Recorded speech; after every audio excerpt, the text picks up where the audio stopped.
In MMA, we're used to seeing fighters give it their all in the cage.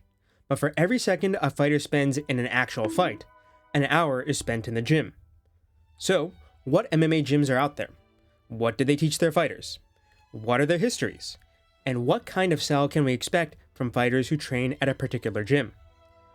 Well, I'll be going over that and more in this video. So, without further ado, here are all MMA gyms and their styles explained.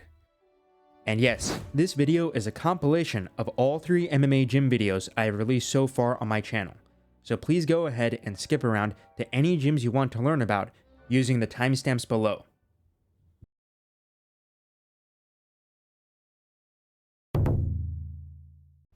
Tristar Gym is a mixed martial arts gym located in Montreal, Quebec, Canada that was founded in 1991 by Conrad Pla, Michel Lavallee, and Ron DiCecco, with the name of the gym coming from the fact that it was founded by those 3 men. This also makes Tristar Gym one of the few modern MMA gyms that was founded prior to the first UFC event.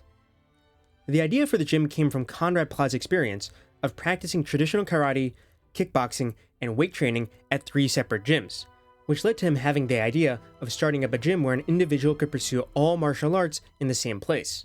Conrad Pla, who had graduated from McGill University with a degree in commerce, was a man of many talents, being both a TV actor and a championship-level kickboxer. Conrad Pla was the ISCA North American champion and the WKA Intercontinental champion. And fun fact, Conrad fought Javier Mendez, the founder of the American Kickboxing Academy, for the ISCA World title back in 1995. Originally, Tristar was a kickboxing, weight training, and traditional martial arts gym, and at first, Pla was worried that the instructors of the different martial arts would clash with each other. However, to surprise and delight, the members of the gym would teach each other their techniques, leading to every martial artist learning and growing together. Then, in 2000, Firas Zahabi, the son of Lebanese immigrants to Canada, first stepped through the doors of Tristar. Firas Zahabi discovered martial arts when he was 18 years old, when he watched the VHS recording of the UFC 2 tournament and saw how Royce Gracie was able to defeat larger and stronger opponents using the art of Brazilian Jiu-Jitsu. This experience made Zahabi obsessed with Jiu-Jitsu, and even when there was no Jiu-Jitsu gym for him to train at, he taught himself the art as best he could through books and instructionals. Zahabi first joined Tristar because of the BJJ program that was taught there by Angelo Exarchos, a purple belt under Renzo Gracie. And yes, I know that being a purple belt doesn't sound too significant nowadays, especially for a coach, but remember that this was back in 2000 when BJJ was completely out of the public consciousness. Within 6 months of training at Tristar, Zahabi earned his blue belt and was offered a position as a part-time trainer at the gym, as Exarchos could only teach classes 3 times a week. It was also during this time that Firas and the other grapplers at the gym were invited to spar with the kickboxers and Muay Thai fighters at the gym, leading to them doing what was essentially MMA sparring, even though MMA would not be decriminalized in Canada until 2013. In the early days of Tristar and Canadian MMA, those who wanted to compete in MMA did so in unsanctioned bouts on First Peoples reserves, where they earned pennies in return for taking and receiving brutal beatings. During these early days at Tristar, Firas Zahabi was still studying at university, so he did not have enough time to train full-time. Nevertheless, he became an amateur Muay Thai champion and went on to compete in unregulated MMA bouts, including an illegal fight in Quebec City where the tournament winner received the paltry sum of $250 Canadian. Not US dollars, Canadian dollars. But anyways, during this time, Firas visited the Nova Uniao black belt Wagner Fabiano's academy as well, which he did to acquire more knowledge and refine his skills. Firas also trained in New York City at Renzo Gracie Academy under John Danaher, who would later go on to award Firas his black belt in 2011. When Angelo Exarchos became unable to teach at Tristar due to time constraints, Firas had advanced to the point where he was offered the full-time position of Jiu-Jitsu coach at the academy. But once he was in charge, Firas Zahabi made the bold decision of getting rid of the gi in his BJJ classes, making Tristar one of the first no-gi grappling gyms in the history of the world. Firas Zahabi first met his greatest student, George St. Pierre, when he was an amateur fighter competing in a promotion called Full Contact Jiu-Jitsu. George was also an amateur who was just beginning his MMA career, so Firas became his coach. However, Firas didn't take to coaching GSP full-time until after GSP's shocking upset loss to Matt Serra, an experience that led to George seeking a fresh start.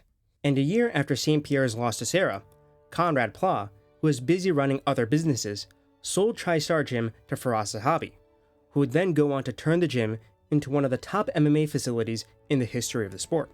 After Firas Zahabi became George's full-time coach, GSP would go on to have his legendary title reign, defeating top fighters like Matt Hughes, BJ Penn, Nick Diaz, and Carlos Condit to establish himself as one of the greatest, if not the greatest, mixed martial artist of all time. During George's title reign, Firas served as GSP's head coach, helping the champion refine every aspect of his game, from his boxing, to his wrestling, to his jiu-jitsu, to his conditioning. However, Firas did not do this all by himself. Instead, Firas brought in experts from every martial art to train GSP, with Firas serving the role of molding what they taught to fit GSP's style. Notably, Firas has said that GSP's second victory over BJ Penn at UFC 94 was crucial in getting access to top-level trainers and coaches, as the victory made it so that great trainers like Roger Gracie and Freddie Roach became eager to train GSP. Thanks to the legendary legacy that GSP left, Tristar Gym became the central hub for top-level MMA in Canada. As a result, many top-level fighters from not just Canada, but around the world have trained at the gym. Some notable fighters include the UFC welterweight top contender and Bellator champion, Rory McDonald, UFC featherweight Arnold Allen, UFC lightweight Nasrat Haqparast, WEC bantamweight champion and UFC fighter Miguel Torres, PFL lightweight tournament winner Olivier Aubin Mercer, and of course, we can't forget the man who fits into all of this somehow, the Motown phenom Kevin Lee. Recently, the gym's most successful fighter has been Firas Zahabi's younger brother, Ayman Zahabi, who, at the time of me making this video, has broken into the top 10 of the UFC bantamweight rankings despite being 38 years old. Ayman's success in particular is a testament to Firas's immaculate coaching, as Ayman by all means should be past his prime in terms of age and physicality, but continued to rise up the rankings in spite of those limitations. Over the years, Firas Zahabi has gone on dozens of podcasts and done countless interviews to explain his training and fighting philosophy. Zahabi, having a degree in classical philosophy from Concordia University, is very well known for having a very analytical approach to the fight game. Importantly, Firas was one of the first MMA trainers to recognize what is obvious to us now, which is that relying on a single martial art is not enough to succeed in MMA. Back in the 1990s and early 2000s, there were still purists, mostly spearheaded by the Gracies, who believed that jiu-jitsu alone was enough to win in mixed martial arts. Similar sentiments existed among kickboxers, as was admitted by Conrad Pla himself, who said that prior to seeing the success of Firas's ideas, he thought of MMA purely in terms of the stand-up game. Firas's principles of building a well-rounded MMA fighter are all best encapsulated in his greatest student, GSP, who came from a Kyokushin karate background, but developed into one of the greatest wrestlers in MMA history. And despite having that karate background, GSP didn't rely just on karate for his striking, instead training other skills like boxing to round out his skill set. Firas also has a deep and thorough understanding of fighter psychology, which I think he best demonstrates in this clip of him talking about how he helped George St. Pierre prepare for his fight against Dan Hardy. One time he got dropped in practice, and I wanted to pull the plug. It was for a world title fight. He was fighting Dan Hardy 2 weeks before his fight. I was sure he was concussed. And I said, George, I'm pulling the round. There was one more round. He said to me, Coach, let me finish the round. I'm okay. Let me finish the next round. And I felt that if I pulled him, I would have killed his confidence. Right. I would have killed his confidence totally. So I said, okay, you could do the next round. And I told the other guy he was sparring with, don't land a single glove, like I whispered it to him. Not a single glove on him. Just take a mauling. And George went in the next round not knowing that the other guy's not allowed to hit him at all. And he just crushes the guy, right? He's just like mauls him and gets that. And I was really, really grateful for the other guy was a pro. And I was very, very grateful that, he took the beating that we asked him to. Right. And George after was like, man, I know it went bad in round 4, but round 5 was amazing. I was on fire in round 5. I said, you were. You were. That's like sneaky shit. He's like, that was round 4 was not. It was just a fluke, like this is what I'm gonna look like. Round 5, I'm like, yeah. He's like, And it's a good thing it's Friday, you know, because I have the day off tomorrow. I'm like, George, today's Saturday. As Firas Zahabi demonstrates in this clip, he knows when to push his fighters and when to have them hold back. By sending in a pro fighter to get beaten up by a concussed GSP, he helped to reinforce George's confidence and warrior spirit while keeping him from getting hurt any further. By doing all of this, Firas balances keeping his fighters healthy with keeping their pride and confidence intact. He is also a proponent of the idea that once a fighter has mastered the basics, they should develop their own unique style, which is something that he actively helps fighters do. Interestingly, although Firas himself has stated that, at least for him, BJJ is the most important martial art and has produced countless free tutorials that are available on YouTube, many of Tristar Gym's current top fighters are volume strikers. Notably, Arnold Allen, Nasrat Haqparast, and Firas's own brother, Ayman Zahabi, all tend to be high-output strikers, with Allen and Nasrat outgunning top-level strikers like Giga Chikadze and Esteban Rivabic. However, that doesn't mean that Firas is wrong about Jiu-Jitsu being the most important art, as none of his best fighters have a noticeable weakness against grappling. Instead, for Firas, Jiu-Jitsu is the foundation that other fighting skills should complement.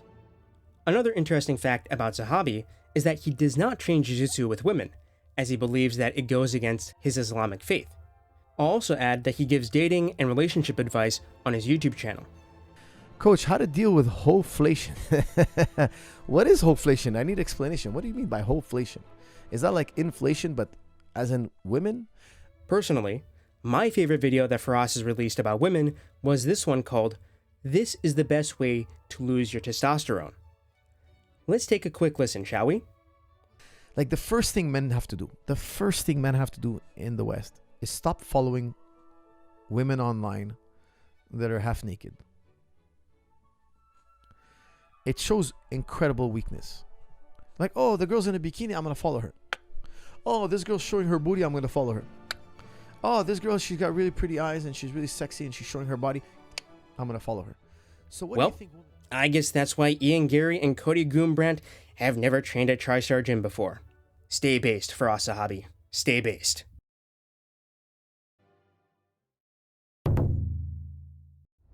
Eagles MMA is a Russian MMA organization that provides training and management services for fighters. Their organization was founded in 2016 by Khabib Nurmagomedov and the former Russian oligarch Ziauddin Magomedov. Khabib Nurmagomedov, as you're all likely aware, is a former UFC lightweight champion and one of the biggest stars in the history of the sport, with UFC 229, the event headlined by his bout against Conor McGregor, being the highest-selling pay-per-view event in the history of MMA. Ziauddin Magomedov, a Dagestani billionaire, was the head of the Summa Group, a collection of Russian corporations engaged in various fields, ranging from logistics to engineering to telecommunications. From 2008 until 2012, during the presidency of Dmitry Medvedev, Ziauddin and the Summa Group secured billions of US dollars worth of government contracts from the Russian Federation, almost all of which was done through corrupt means. Ziauddin was Khabib's biggest sponsor throughout his UFC run, including covering the medical expenses for Khabib's 2017 back surgery in Germany. Ziauddin was arrested in 2018 while trying to flee to America, and eventually was sentenced in 2022 to 19 years in prison for corruption. The Summa Group has since gone bankrupt, and the most recent news about Ziauddin suggests that he's been transferred to a penal colony. The chief coach for Eagles MMA was Khabib's father, Abdulmanap Nurmagomedov. Abdulmanap was a veteran of the Soviet Army with a background in Sambo, and began training Khabib at an early age. Other students of Abdulmanap include the current top pound-for-pound fighter and former lightweight champion Islam Makhachev, who is also Khabib's childhood friend, and the brothers Usman and Umar Nurmagomedov. Usman being the Bellator and PFL lightweight champion, while Umar is a top-ranked bantamweight in the UFC. The brothers are also Khabib's cousins. All of Abdulmanap's students have an extensive background in Sambo, with Khabib Nurmagomedov and Islam Makhachev being awarded the title of International Master of Sport in the art. Other noteworthy fighters training at Eagles MMA include UFC heavyweight Sergey Pavlovich, UFC flyweight Tagir Ulanbekov, UFC middleweight Ikram Aliskerov, and Demetrius Johnson's gaming buddy Abubakar Nurmagomedov. After Abdulmanap's passing in 2020 due to a respiratory disease, the mantle of coach was passed from father to son, with Khabib retiring after his title defense against Justin Gaethje to take up coaching fighters at Eagles MMA. The Eagles MMA camp is based out of Makhachkala, the capital of Dagestan, which is one of the many republics that make up the Russian Federation, although Khabib has also established a state-of-the-art training facility in his home village of Sildi. The fighters who train at Eagles MMA are almost all Dagestanis, although select outsiders have been allowed to train there in the past. If you want your son high-level wrestling, send him 2-3 years Dagestan and forget. The training at Eagles MMA is extremely rigorous, with daily training being about 6 to 7 hours a day. Fighters develop their strength and conditioning with old-school techniques like mountain runs, carrying large rocks while hiking, and bodyweight exercises. As is the case with many Russian gyms, there is an emphasis on perfecting technique through drilling and lighter, more playful sparring, which is a carryover from the wrestling programs of the USSR. And, due to the very conservative culture of Dagestan, there are minimal distractions from training. As Khabib has said many times, most of the fighters at Eagles MMA live very simple lives. They train, eat, pray, and sleep, and nothing else. The extreme training volume at Eagles has developed some of the most technical and well-rounded fighters in modern mixed martial arts. However, the drawback to this volume training lifestyle is that many fighters become overtrained and injured. This can lead to careers being cut short or fighters going through long layoffs. Most notably, Khabib himself had multiple injuries to his back and knees, which could have led to him retiring before he even became champion. When discussing fighters from Eagles MMA, most fans and commentators bring up their overwhelming MMA wrestling and top-pressure grappling game. Although the implementation of the grappling style varies from fighter to fighter, the main goal of the style is always the same: corner the opponent up against the fence, take them down, and break them with heavy top pressure before finishing them with ground and pound or a submission. And thanks to the background that many fighters at Eagles MMA have in combat sambo, they are used to mixing and striking with their takedown offense. This means that fighters from Eagles MMA are capable of finishing the fight both on the feet and on the ground, making them a threat at every point in the fight. However, while Eagles MMA is one of the most successful in the history of the sport, there have been many controversies with the gym. In addition to Eagles MMA being founded thanks to Ziauddin's funding, the gym has faced investigation for possible connections to jihadi terrorist organizations operating in Dagestan.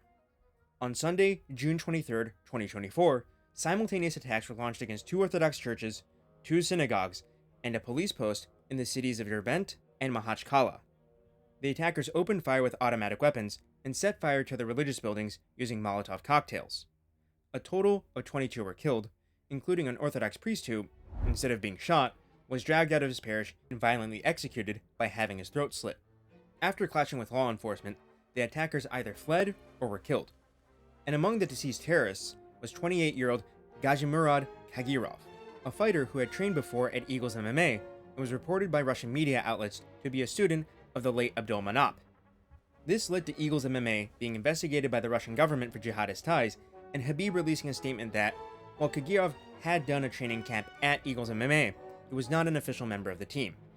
But, despite all of his controversies, the continued success of Eagles MMA cannot be understated, and with the young generation of Dagestan being inspired by Khabib Nurmagomedov and Islam Makhachev, we can expect to see even more bright prospects emerge from this team in the future.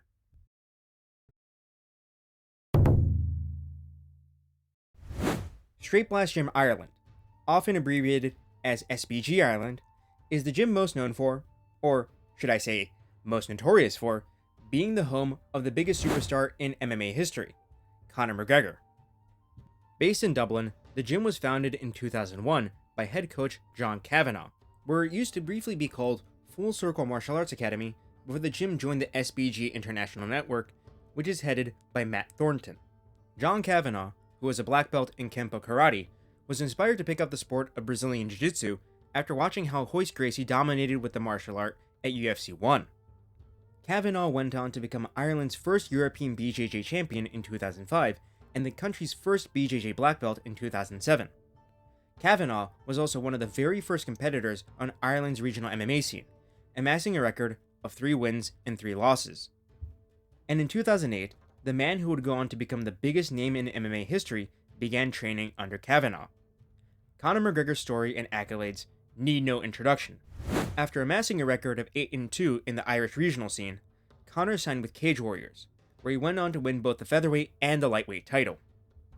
From there, Conor signed with the UFC, toured through the featherweight division, won interim gold against Chad Mendes, KO'd the seemingly unbeatable Jose Aldo in 13 seconds, had the legendary Diaz fights, moved up to lightweight to become double champion, and then boxed Floyd Mayweather in one of the highest profile bouts in combat sports history.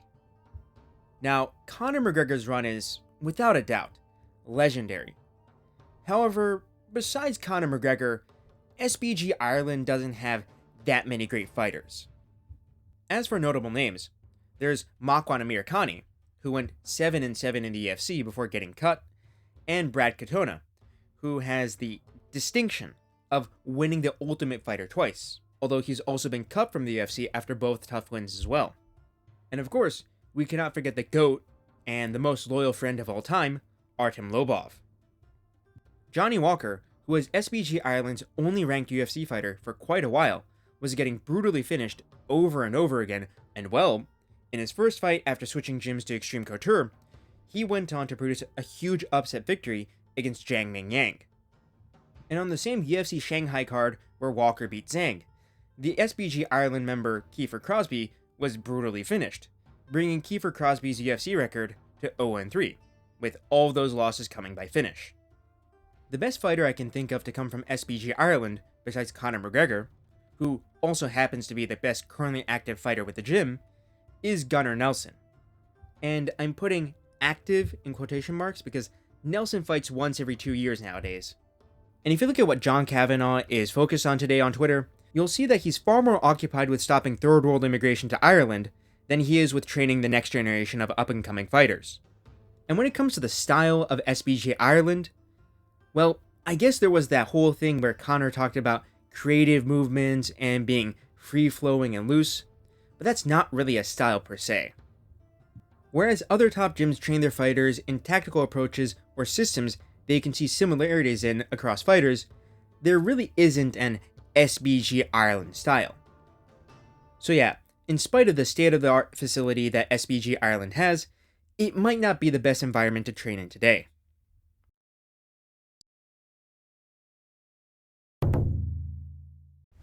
Fight Club Akhmat, which is also known as Akhmat MMA, is a professional MMA club that is headquartered in Grozny, which is the capital of the Chechen Republic. The club was founded in 2013 by Ramzan Kadyrov, the head of the Chechen Republic, a man who is widely seen in the international community as a dictator and human rights abuser. Fight Club Akhmat is one of the largest fight teams in the world, reportedly boasting over 10,000 members, ranging from young boys to top-level pro fighters, with most of those fighters hailing from countries that were formerly a part of the Soviet Union. In addition to their headquarters in Chechnya, the team has training facilities spread throughout Russia. Fight Club Akhmat is named after Ramzan's father, Akhmat Kadyrov, a Chechen political figure. Akhmat fought for Chechen independence from the Russian Federation during the First Chechen War that took place from 1994 to 1996, but switched sides to supporting the Russian Federation after the outbreak of the Second Chechen War in 1999. Akhmat Kadyrov stated that he switched to supporting the Russian Federation because he detested the radical jihadist elements among the Chechen rebels.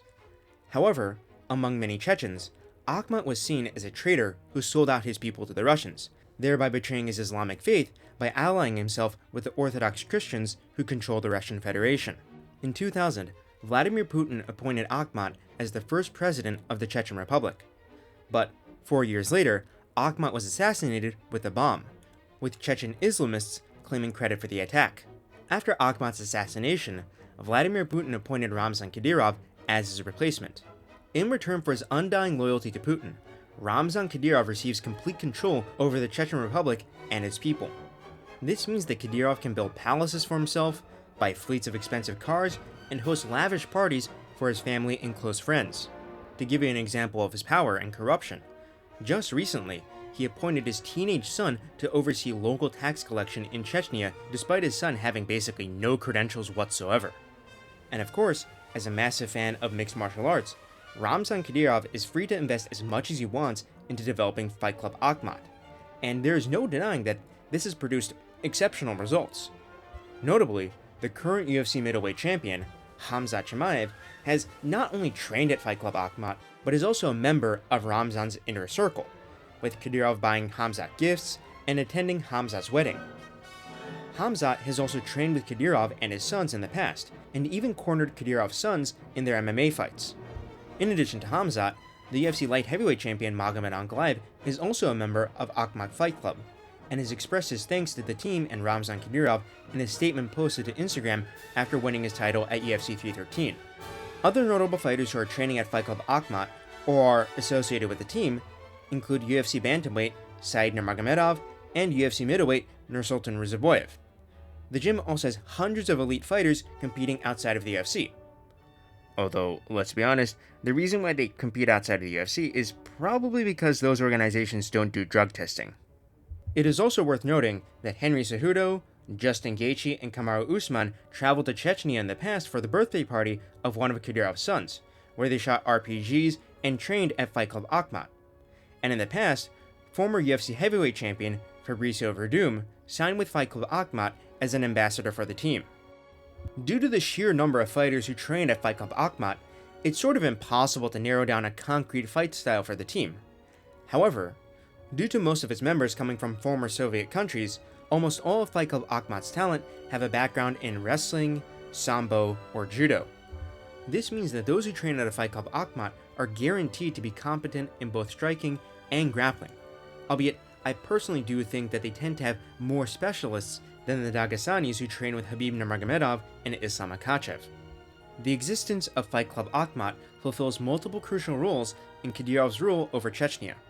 In addition to being a gathering place for high-level MMA talent from former Soviet countries, Fight Club Akhmat aids in improving Ramzan Kadyrov's image among the Chechen people. As I said earlier, Akhmat Kadyrov was viewed as a traitor to the Chechen people by Chechen rebels and jihadis, as he allied himself with Vladimir Putin, thereby putting Muslim-majority Chechnya under the control of the Orthodox Christians who run the Russian Federation. By having fighters from Fight Club Akhmat like Khamzat Chimaev succeed internationally, Ramzan Kadyrov solidifies his control over Chechnya by having them become heroes of his regime. Although it's a bit complex, here's the simplest way to put it. Why would a Chechen want to rebel against Ramzan Kadyrov's Putin-backed regime and try to declare independence from the Russian Federation, when their country's greatest sports heroes are all a part of Kadyrov's inner circle? Another function of Fight Club Akhmat is to recruit and train members for the Kadyrowtsi, which are detachments of the Russian National Guard who are loyal to Kadyrov. The Kadyrowtsi have been reported on as being particularly brutal in conflict, with many units being accused of war crimes. Now, based off of what I just said there, joining Fight Club Akhmat might seem like a pretty raw deal, since you end up running the risk of dying mysteriously, as happened to Abdul Karim Idilov, who was Ramzan Kadyrov's former favorite fighter, before Idilov made the mistake of giving out drugs to Kadyrov's inner circle, including Kadyrov's sons. You also might end up becoming a part of the Kadyrowtsi, where you run the risk of getting obliterated by a missile from the Ghost of Kiev. However, there are major benefits to being a member of Fight Club Akhmat, the biggest one being that fighters who train at the team have various expenses, from food to travel to healthcare, paid for. They also receive preferential treatment in the matchmaking for Absolute Championship Akhmat, which is a regional Chechen MMA promotion that is also controlled by Kadyrov. The funding for Fight Club Akhmat and Absolute Championship Akhmat come from the state budget of the Chechen Republic. However, due to the GDP per capita of Chechnya being the second lowest in the Russian Federation at 206,751 rubles, or around $2,400, which, for reference, is lower than the GDP per capita of India, the Chechen government receives generous subsidies from the Russian Federation. So basically, Ramzan Kadyrov is the world's biggest welfare queen, and fighters who are members of Fight Club Akhmat are living off the dole paid for by the taxpayers of the Russian Federation. But anyways, some other fun facts about Fight Club Akhmat include the fact that the entire gym has been sanctioned by the United States due to it being controlled by Ramzan Kadyrov, which makes it kind of a miracle that Khamzat Chimaev was able to fight in the United States. Also, as a final fun fact about all of this, back in 2016, Kadyrov decided to host an MMA tournament for child fighters, with some of the participants being as young as 8. The child fighters did not wear protective equipment like headgear or shin guards, and one of the fights actually ended in a TKO. These fights were broadcast on TV, and this led to the former Pride heavyweight champion and Russian MMA legend Fedor Emelianenko speaking out against Kadyrov, saying that the event was inexcusable and that the tournament violated multiple regulations. Then, just a few days after Fedor criticized Kadyrov, Fedor's daughter, the then 16-year-old Maria Emelianenko, was physically assaulted on her way home from school, which resulted in her being hospitalized for a contusion of the chest and abdomen. In the end, the Russian Ministry of Sport did end up concluding that Kadyrov had violated regulations and sent him a letter advising him on how to comply in the future, but they didn't punish him or the Chechen government. And to this day, the individual who attacked Fedor's daughter hasn't been identified, even though Kadyrov wanted the attacker to be identified by any means necessary. Which, is very, very, very kind of Mr. Kadyrov. So yes, in conclusion, the true secret technique you could use to beat Khamzat Chimaev and Magomed Ankalaev is to ask Vladimir Putin to shut off Ramzan Kadyrov's EBT card.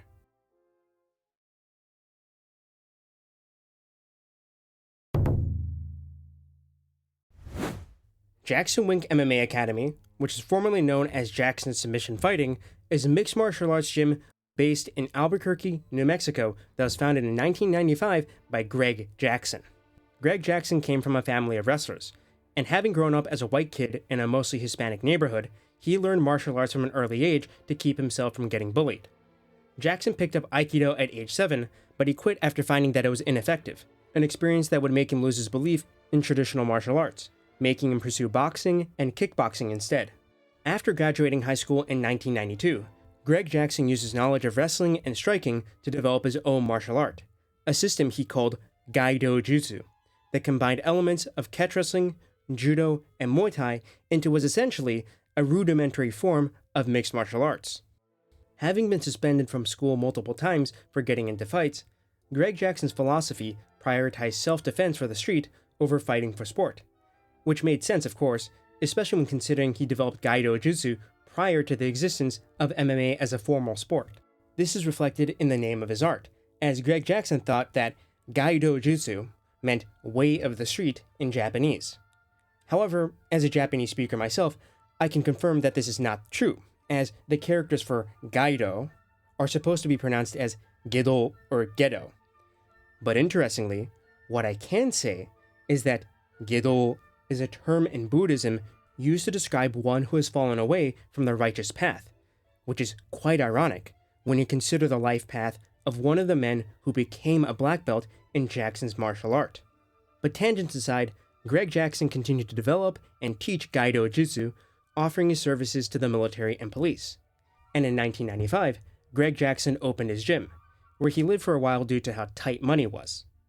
It was also around this time that Jackson began teaching himself Brazilian Jiu-Jitsu, which was due to the success of Royce Gracie at UFC 1. And, most importantly, this was when Greg Jackson first met Mike Winkeljohn. Mike Winkeljohn was a kickboxer with a record of 25-7-3 with a 5th degree black belt in American Kempo Karate under Bill Packer and world titles in Muay Thai and Iska kickboxing. Winkeljohn's striking knowledge complemented Greg Jackson's wrestling and Gaido Jutsu in a great way. In 2000, due to the growing popularity of MMA, Greg Jackson rebranded his gym as an MMA gym. During this time, he worked with Diego Sanchez, one of the first of many major names to train with Jackson.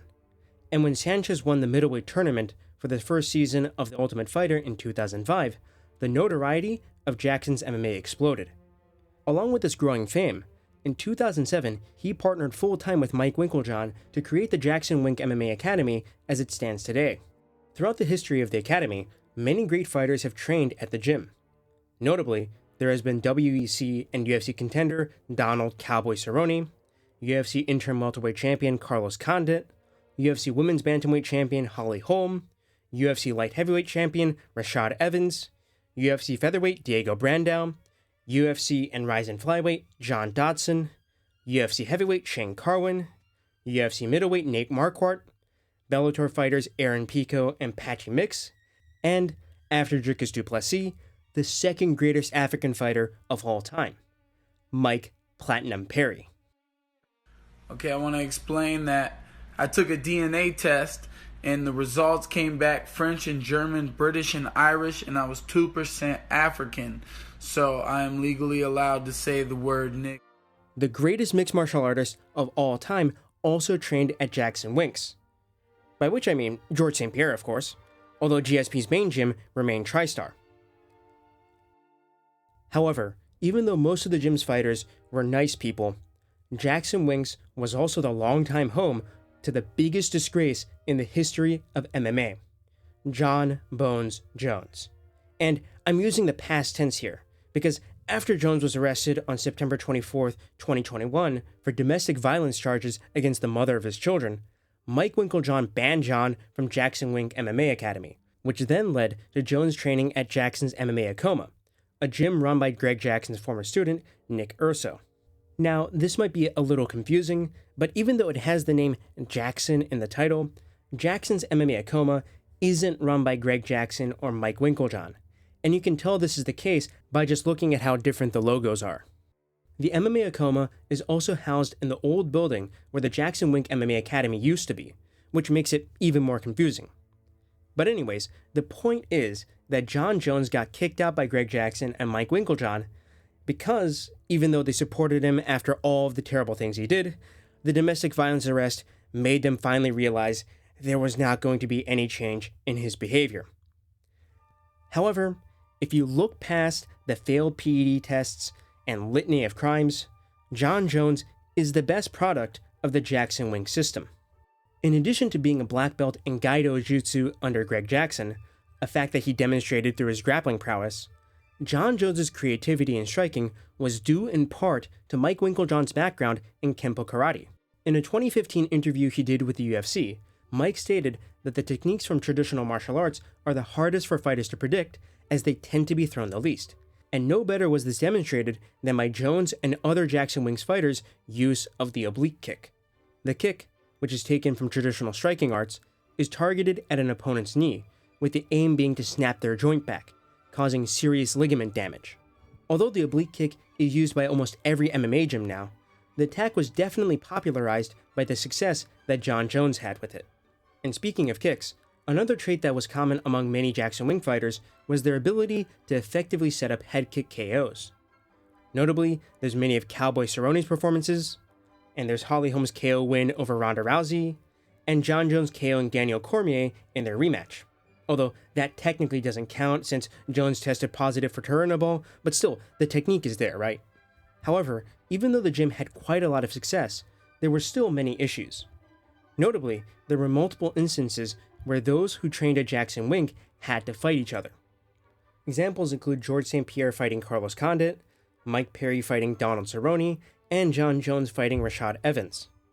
In the case of Evans and Cerrone, the preference that Mike Winkeljohn and Greg Jackson showed for Jones and Perry led to them leaving Jackson Wink, with Cerrone going on to train at his own facility that he built on his ranch, and Evans joining the Black Zillions, which, as I discussed previously, is the predecessor gym to Kill Cliff FC. And notice how in both of these cases, the coaches gave priority to the younger fighter. This culture of giving priority training to younger fighters over others is also what led to Diego Sanchez leaving the gym in 2019, which in turn led to him getting preyed upon by Joshua Fabia. Jackson Wink has also been in somewhat of a decline during the late 2010s to early 2020s, with fighters like Cowboy Cerrone and Patchy Mix saying that the gym's culture was falling apart due to Jackson and Winkeljohn being less engaged with coaching and prioritizing getting memberships from the wider public over training elite fighters. Former Jackson Wink fighters also spoke up about how they were pressured to stop training at different gyms. The style of grappling and striking taught at the gym has also been criticized as being behind the times, as modern MMA has become less focused on open mat grappling and more so on cage wrestling, and modern MMA striking has now fully incorporated the oblique kick. And then, there's also the fact that many of the gym's best fighters have simply aged out or left. However, the gym cannot be counted out just yet, as there are new talents who are on the rise at Jackson Wink. Notably, there is Steve Garcia, a ranked UFC featherweight known for his knockout power, and UFC heavyweight Josh Hawkett, who is most well known for his politically charged rant after winning his contract on Dana White's Contender Series. The gym has a couple other good prospects on the regional scene, so while Jackson Wink may not be the pinnacle of MMA gyms any longer, the facility is still an above average place to be. In addition to being a gym, Jackson Wink offers dormitories to fighters who wish to train there full time, and also has an MMA management service called Jackson Wink Worldwide Sports that helps to promote and handle negotiations for fighters. And although many Jackson Wink fighters are signed to Jackson Wink Worldwide Sports, a fighter who is a member of the gym does not have to be signed with the management team, as is shown by how Aaron Pico trains at Jackson Wink, but is managed by Dominance MMA under Ali Abdelaziz. But yes, Jackson Wink's heyday as the pinnacle of MMA training may have passed, but it is nonetheless a solid gym producing good fighters to this day.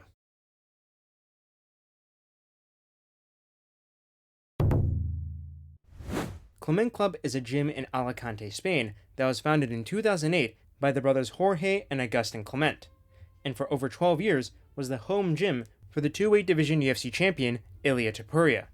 Jorge and Agustin Climent were originally from Buenos Aires, Argentina, where they trained in Brazilian Jiu-Jitsu and mixed martial arts, working their way up to the rank of purple belt in Jiu-Jitsu by their early 20s.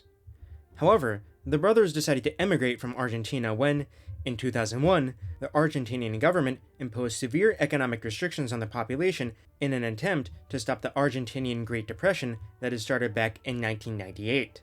Since the Climent brothers wanted to reach the UFC, they originally wanted to move to the United States or Brazil.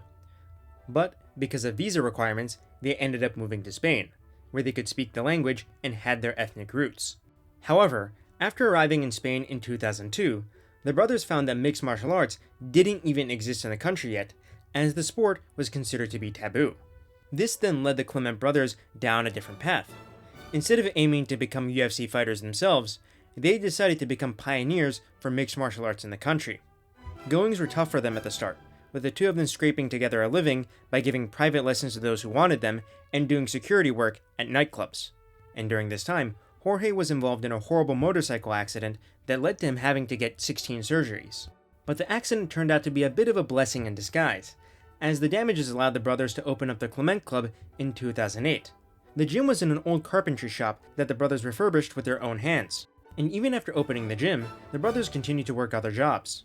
Jorge also recalled that, when he held classes, he was afraid of the police busting in and shutting down the entire operation because mixed martial arts wasn't governed by a national federation in Spain at the time. But this all paid off, as in 2012, the brothers Alexandre and Ilia Topuria joined the gym. The Topuria brothers were the sons of Georgians who had relocated to Spain after the Russo-Georgian War of 2008, and they had a background in Greco-Roman wrestling from their time spent in Georgia. At the gym, the Climent brothers taught the Topuria brothers the art of Brazilian Jiu-Jitsu. When they were 16 and 15 respectively, Alexandre and Ilia were allowed by their father to quit school and pursue MMA full-time, and this dedication resulted in the Topuria brothers earning their black belts by their early 20s. And from here, we all know the story. Once Ilia tore through his opponents at promotions like Cage Warriors and Brave CF, Alexandre Topuria put his MMA career on hold to help support Ilia's rise through the UFC ranks. Ilia, with the support of the Climent brothers and Alexandre, proceeded to claim the UFC featherweight title from Volkanovski and defend it against Max Holloway. And while Ilia and Alexandre left the Climent Club prior to Ilia's fight with Charles Oliveira, this was not because of any bad blood. It was simply because the Topurias had moved from Alicante to Madrid, which made training at the club impossible because of the 4-hour drive. Ilia and Alexandre now train at a private facility in Madrid with new coaches, but there's no doubt that the Climent Club was instrumental in Ilia's success. And while the gym no longer has any UFC fighters, the Climent Club does have a number of prospects on the rise who might be getting close to getting the call. Notably, there is Salah Hamil, an undefeated Moroccan fighter who competes in PFL MENA, which is the PFL's regional league for the Middle East. Another is Pepe Torres, a Spaniard with a 10-1 record. And finally, there's Franco Tenaguila, who doesn't have the most extensive record in MMA, but is a champion in BKFC. Now, when you look at Ilia and Alexandre, you might initially believe that the style of fighting taught at Climent Club is boxing-centric.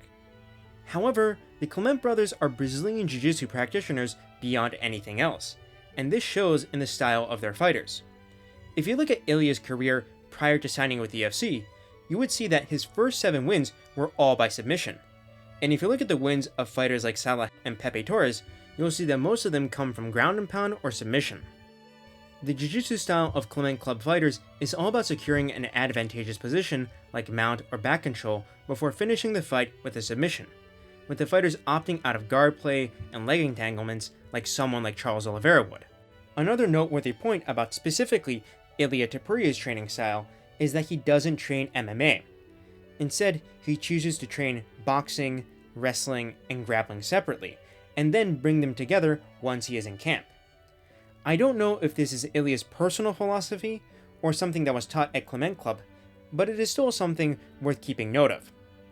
But yes, Climent Club is the pioneering MMA gym in Spain, and if you are living there, this is the place to train if you want to train with the best in the country.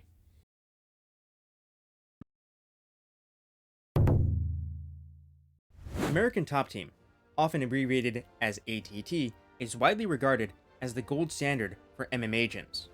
ATT was founded in 2001 when the American entrepreneur Dan Lambert recruited the brothers Marcus Conan Silveira and Marcelo Silveira, who were Carlson Gracie BJJ black belts, and Ricardo Liborio, another Carlson Gracie black belt from Brazil Top Team.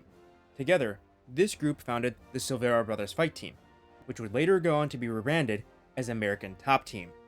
Countless top fighters have trained and are continuing to train at ATT. Here are just a fraction of the most recognizable names that have trained at the gym: Dustin Poirier, Jorge Masvidal, Yoel Romero, Mateusz Gamrot, Renato Moicano, Movsar Evloev, Grant Dawson, Marvin Vittori, Amanda Nunes, Bo Nickel, Kyoji Horiguchi, Joanna Jędrzejczyk, Edson Barboza, Junior Dos Santos, and Andrei Arlovsky.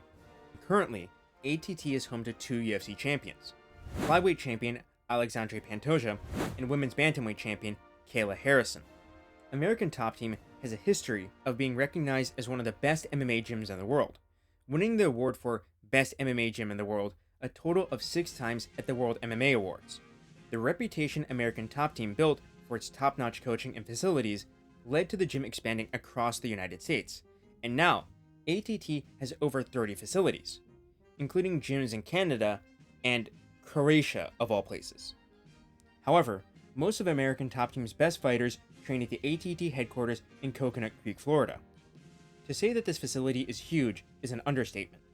The mats have enough space for hundreds of athletes to roll at the same time. The cage has the same dimensions as the UFC Octagon, and there's ample strength and conditioning equipment there as well. It is also worth mentioning that this facility is no longer open to the public, and is exclusively for fighters. And if you want to become a member of ATT as an amateur or up-and-coming pro fighter, you need to pass through their developmental program. The requirements to apply for the ATT developmental program are: be at least 18 years old, live in South Florida full-time, have your own accommodations, and of course, being serious about becoming a professional fighter. Then, if the ATT coaches are interested, they'll invite you for a tryout. And if you pass, you get to join the team. But even with these strict requirements, if you ever look at an ATT training session, you'll see that the gym is packed full of people. Currently, the 2 top coaches for pro fighters at ATT are Conan Silveira, who I mentioned earlier, and Mike Brown. Conan Silveira is a fighter who competed in the very early days of MMA. The most notable moment from his MMA career was his controversial fight against Kazushi Sakuraba at UFC Japan, where a barrage of punches from Silveira caused Sakuraba to drop for a single leg, which then led to referee Big John McCarthy stopping the fight early. After protests from the crowd and reviewing the tape, Big John ruled the bout a no contest, which led to Silveira and Sakuraba rematching for the tournament final that night, which ended in an armbar submission victory for Sakuraba. Mike Brown is a WEC and UFC veteran and a former WEC featherweight champion, who won the belt off of Uriah Faber and defended it twice before losing it to Jose Aldo. Other noteworthy fighters turned ATT coaches include Thiago Alves, a former title challenger against Georges St. Pierre, and King Mo, a former Strikeforce champion who also has a KO win over Yuri Prohaska and Ryzen. When it comes to techniques and styles, American Top Team is the gym we should all point our fingers to and blame for getting Joe Rogan to babble ceaselessly on commentary about calf kicks. Although ATT didn't invent the calf kick, The gym's success helped to popularize the strike like nothing before. The most prevalent example of ATT's success with calf kicks was Dustin Poirier using calf kicks to deaden Conor McGregor's leg before knocking him out. After the fight, Conor said, Conor, was the leg something that you felt growing over time as he landed more shots, or did it suddenly happen because in the final sequence there's a moment where it looks like your leg suddenly goes dead and your balance goes? Yeah, it was an accumulated for sure. I knew when I seen he had Thiago Alves in the corners like these, I knew what was coming. I knew they were going to try and kick I knew he likes to kick the low kick. He's also experienced that kick before himself, taking it. So that's my first time to experience that. So, but one of them sunk in early, and Thiago said that was a good one. And I was in my head thinking, yeah, bastard, it was a good one. And then it just started accumulating up. And other ATT fighters who have effectively used calf kicks include Koji Horiguchi, who used them to deaden Kai Asakura's leg before knocking him out, and Alexandre Pantoja, who opened with the strike in his title defenses against both Steve Erceg and Kai Asakura, and threw the strike consistently throughout both fights. Although there are many advantages to training at a gym as large and high caliber as ATT, there are some downsides. And the biggest downside is that you might end up fighting your teammates.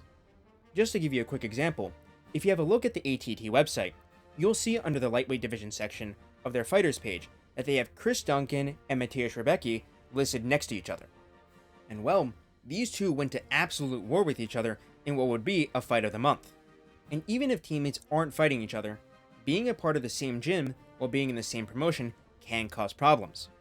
Amanda Nunes has said that Kayla Harrison joining ATT was what made her leave the gym, as she knew that she would be fighting Kayla in the future. The one final note I have about ATT is about the founder and owner, Dan Lambert, and how he might have contributed to Colby Covington's persona. Dan Lambert is not just a businessman, but is also a pro wrestling manager who has appeared in multiple AEW professional wrestling events where he's cut a few promos. In an interview with Ariel Helwani, Dan has admitted to telling Colby to try the brash and offensive persona he's known for now, although Dan regrets doing so in hindsight because of the feud that happened between Colby and Jorge Masvidal.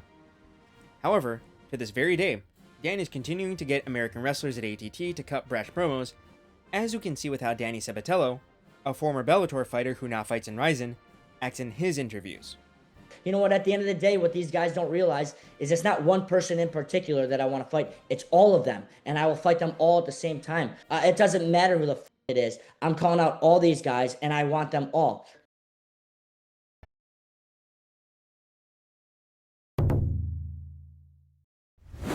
Teixeira MMA and Fitness is a gym located in Bethel, Connecticut, in the United States that was founded in 2014 by Glover Teixeira, who is a former UFC light heavyweight champion. Currently, Teixeira MMA and Fitness is the home gym for the two-weight UFC champion Alex Pereira, who trains there along with his personal MMA coach Plinio Cruz. The gym was originally a private training facility for Glover Teixeira as he prepared for his UFC fights, but as time went on, he opened up the gym to other professional fighters and later on to amateurs and non-fighters as well. And after Glover Teixeira retired in 2023, he has been teaching and coaching full-time at the gym. Teixeira MMA and Fitness is characterized by its very open and welcoming gym culture, where people of all skill levels, from top pros to up-and-comers to total novices, train together in the same environment. This is because the gym is relatively new, with their current location in Bethel, Connecticut, having been opened in 2018. Most of the fighters who coach and train at Teixeira MMA and Fitness are Brazilian, with the former UFC fighter Kyle Magalhães being one of the primary instructors alongside Glover. In addition to Alex Pereira, other fighters who train there include UFC welterweight Wellington Turman, the former Bellator fighter Marcos Breno, and Aline Pereira, who is a karate combat champion and Alex Pereira's sister. Some fighters have trained part-time at the gym too, including UFC light heavyweight Dominic Reyes. One of the unique parts of Teixeira MMA and Fitness is that many of Alex Pereira's former opponents have gone to train at the gym. The most notable among them being Sean Strickland, who went to train at Teixeira MMA and Fitness after Alex knocked him out. Cesar Almeida, the kickboxer turned UFC fighter who faced Alex Pereira 3 times in kickboxing, has also trained at Teixeira MMA and Fitness in the past. And then there's Yusri Belgarui, who is 1-2 against Alex Pereira in kickboxing, who trains full-time at Teixeira MMA and Fitness and received a UFC contract through Dana White's Contender Series while training out of the gym. As a gym, Teixeira MMA and Fitness has done a solid job of teaching kickboxers like Alex Pereira and Yusri Belgarui the basics of takedown defense and submission defense, with Alex Pereira demonstrating this in his fight against Jan Blachowicz and in his first fight against Magomed Ankalaev. And he did lose that Ankalaev fight, but he managed to avoid getting taken down for the entirety of the fight. Teixeira MMA and Fitness is still quite new, and is yet to become a massive pro gym with a defined style or system like Xtreme Couture, American Top Team, or Jackson Wink. But when you consider the sheer number of kids who are enrolled in their kids' classes, as well as the prospect of Alex Pereira's sons, who strike almost exactly like him, wanting to become MMA fighters and learning how to grapple from an early age from Glover Teixeira, there may be a future where we see the next generation of Brazilian killers emerge from this gym. So yes, if you live in Connecticut, and especially if you are a younger trainee who wants to develop into a fully fledged mixed martial artist, this is one of the best gyms to go to. You can also go to train there if you've been brutally slapped by Alex Pereira in the past. And, final fun fact, they do birthday parties. Chama.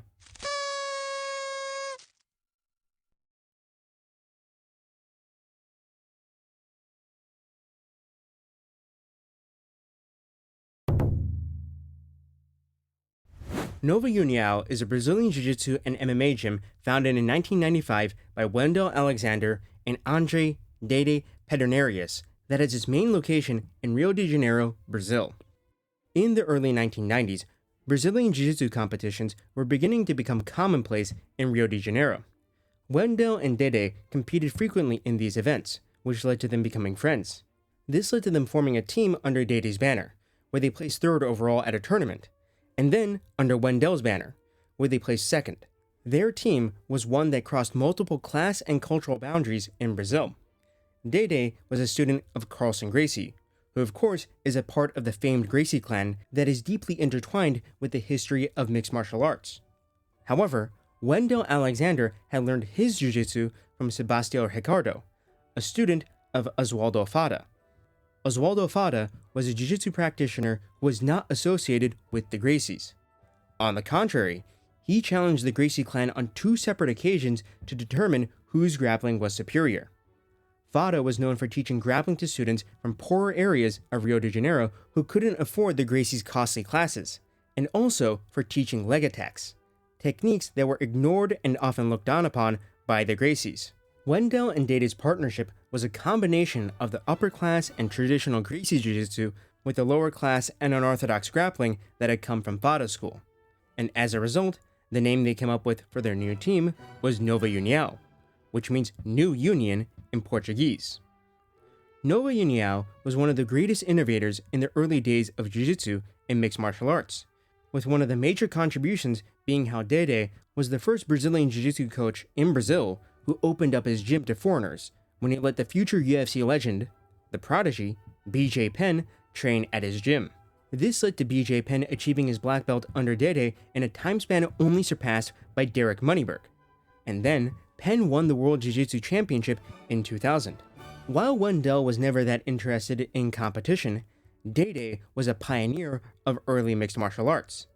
In 1998, Dede fought in Valle, Japan, where he defeated the veteran Rumina Sato via soccer kick to ground and pound KO. After that victory, Dede would challenge for the UFC welterweight championship against Pat Miletich.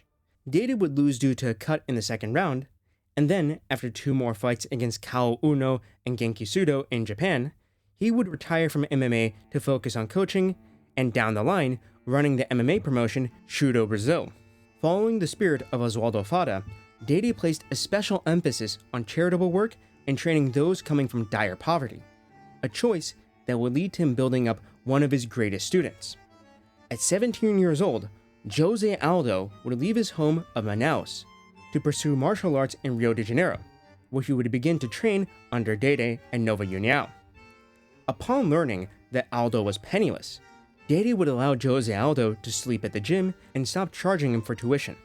Aldo was a quick learner and very apt at the art of jiu-jitsu, but wanted to pursue mixed martial arts because he enjoyed striking and knocking opponents out in front of a cheering crowd. And while training at Nova Uniao, Jose Aldo went on his legendary run through the WEC and UFC, racking up 10 title wins and an 18-fight win streak before losing his belt to Conor McGregor. Besides the King of Rio, some other notable fighters to come from the gym include the UFC bantamweight champion Renan Barão, the UFC heavyweight champion Junior Dos Santos, UFC middleweight Thales Leites, and UFC flyweight Jussier Formiga. Although all of those fighters are now retired from MMA, some current UFC fighters training out of the gym include UFC flyweights Rafael Estevam and Jafel Filho, UFC lightweight Caio Fernandes, and a middleweight prospect who really made a name for himself with his KO win on Dana White's Contender Series, Damian Pinas. While Nova Uniao is first and foremost a Brazilian Jiu-Jitsu gym, the gym has had some of the most standout Muay Thai strikers in MMA history, with Jose Aldo and Renan Barão characteristically having a very upright stance and high guard. Many fighters at the gym are also very proficient with their use of leg kicks, with Jose Aldo infamously tearing up Uriah Faber's leg with kicks during their fight in the WEC, and over a decade and a half later, Caio Fernandes TKOing Harry Hardwick with leg kicks. However, fighters from the gym have struggled against opponents with extreme cardio, with Jose Aldo falling to Max Holloway, Renan Barão losing to TJ Dillashaw, and Junior Dos Santos getting melted by Cain Velasquez. But as shown by the new generation of UFC fighters it has produced and the success that those fighters are having, Nova Uniao remains one of the best gyms for upcoming talent in Brazil. The gym also has branches around the globe, making their training more accessible than ever before.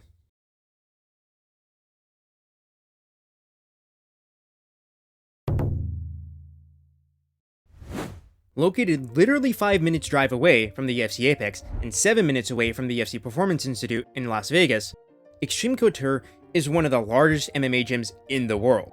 Founded in 2007 by the legendary two-weight UFC champion, Randy Couture, Xtreme Couture and its head coach, Eric Nicksick, have likely become a familiar name for many hardcore MMA fans. Thanks to the gym's proximity to the Apex and the UFC Performance Institute, Xtreme Couture has become the home for dozens of UFC fighters. Notable names include former UFC middleweight champion Sean Strickland, lineal MMA heavyweight champion Francis Ngannou, UFC flyweight and former Ryzen bantamweight champion Manel Kape, UFC middleweight Roman Dolidze, UFC featherweight Dan Ige, and UFC welterweight Chris Curtis. And, as I mentioned in the SBG Ireland segment, Johnny Walker now trains full-time at Xtreme Couture as well. But thanks to its convenient location and open-door policy, many other noteworthy fighters have trained at Xtreme Couture in the past, including the UFC middleweight champion Khamzat Chimaev, UFC light heavyweight champion Magomed Ankalaev, former UFC bantamweight champion Aljamain Sterling, and, most noteworthy of all, the bane of Jake Paul, Darren the Gorilla Till. Facility-wise, Xtreme Couture has a floor space of over 24,000 square feet, or 2,200 square meters, and they also have, not one, but 2 large cages to simulate what it's like in the UFC Octagon. Xtreme Couture is also known for having one of the liveliest gym cultures in MMA, thanks in large part to the antics of Sean Strickland, who is sort of a leader at the gym.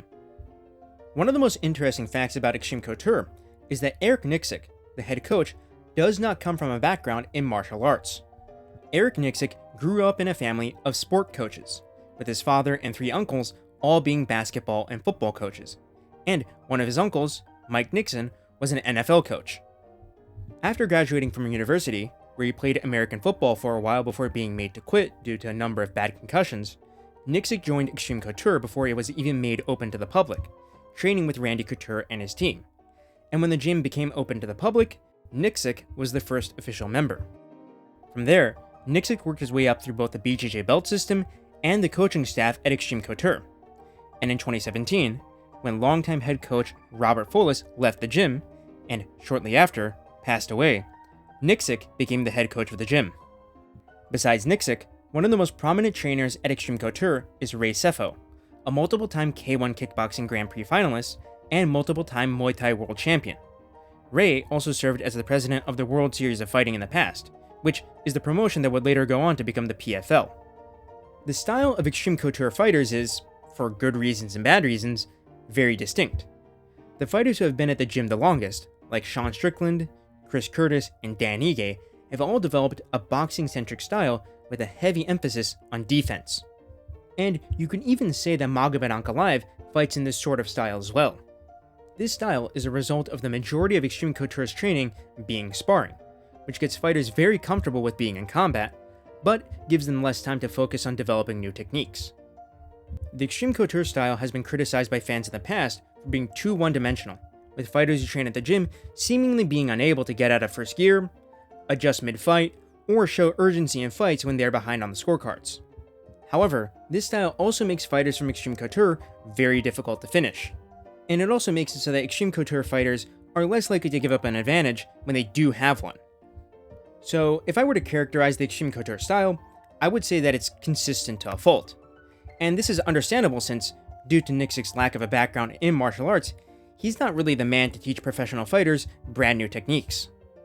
However, where Nicksik shines as a coach is understanding the limitations of his fighters and getting them to apply their techniques in the correct situations. This is best shown in his course, Cage Control for MMA, where Nicksik explains how to cut the cage against an opponent. And if you watch fighters from Xtreme Couture, they actually do use the tactics that Nicksik teaches here. In Sean Strickland's fight against Adesanya, he effectively cut the cage and forced Adesanya to flee in the direction Strickland wanted him to, allowing Strickland to open up with strikes. And in Dan Igue's fight with the 6'3" Sean Woodson, pressuring Woodson up to the cage was instrumental in getting the TKO win. So even though Nicksik and Xtreme Couture do deserve some criticism, what Nicksik teaches does make its way into fights and does make a positive difference. And to end this segment on a positive note, one of the best parts about Xtreme Couture fighters is their willingness to save events on short notice. Since the gym is in the heart of Las Vegas and a few minutes drive away from both the Apex and the T-Mobile Arena, if the UFC needs someone to fill in for a fight, they can often count on Xtreme Couture to find their man. To give you a few examples, we had Sean Strickland filling in on a week's notice against Nasruddin Imavov because Kelvin Gastelum pulled out, which led to Sean beating Imavov, and that is a win that has aged really well for Sean, by the way. There was also Chris Curtis, who fought Brendan Allen in a rematch on short notice because Marvin Vettori pulled out. And then, of course, there's the shortest notice replacement in UFC history, where Dan Ige stepped in on 4 hours notice against Diego Lopez to save the co-main event for UFC 303 after Brian Ortega pulled out.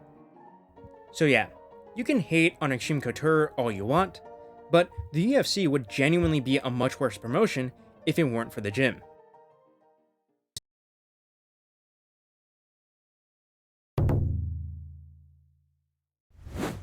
Aspinall BJJ is a Brazilian jiu-jitsu team that has its main location in St. Helens, Merseyside, England, that was founded in 2007 by Andy Aspinall, the father of the UFC heavyweight champion Tom Aspinall.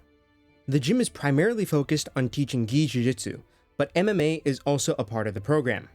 And most importantly for the purposes of this video, the fight team at the gym has been purposefully built around Tom Aspinall, as the members of the gym are overwhelmingly fighters from the higher weight classes. Before Andy Aspinall started his gym, he was an IT manager at a regular company who would train jiu-jitsu with Tom and his younger brother, Joe, at the family home. But when Tom turned 12, Andy quit his full-time job to teach jiu-jitsu, with his hope being that Tom and Joe would go on to teach the martial art as well. Then, when Tom was 16 years old, he went on an extreme growth spurt that caused him to balloon in size from 5 foot 8 inches, or 173 centimeters, to 6 foot 5 inches, which is 196 centimeters, giving him the crazy heavyweight frame he has today. Andy Aspinall was one of the very first jiu-jitsu black belts in Great Britain, making his skills highly sought after in the country.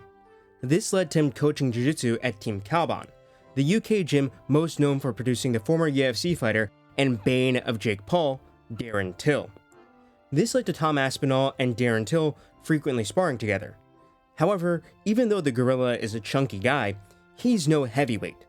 This led to Tom Aspinall training in a somewhat lax environment even while he was in the UFC.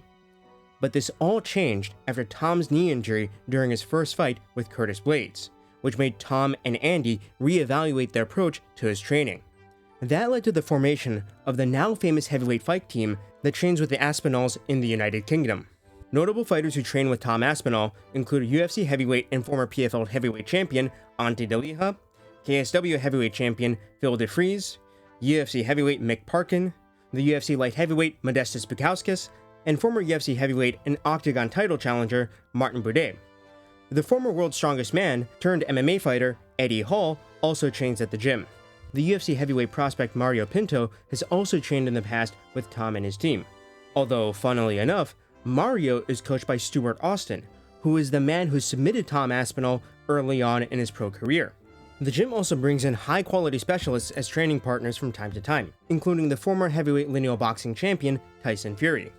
The upside of training at Team Aspinall is quite clear, as it is one of the few gyms in the world that can get you access to solid heavyweight training partners.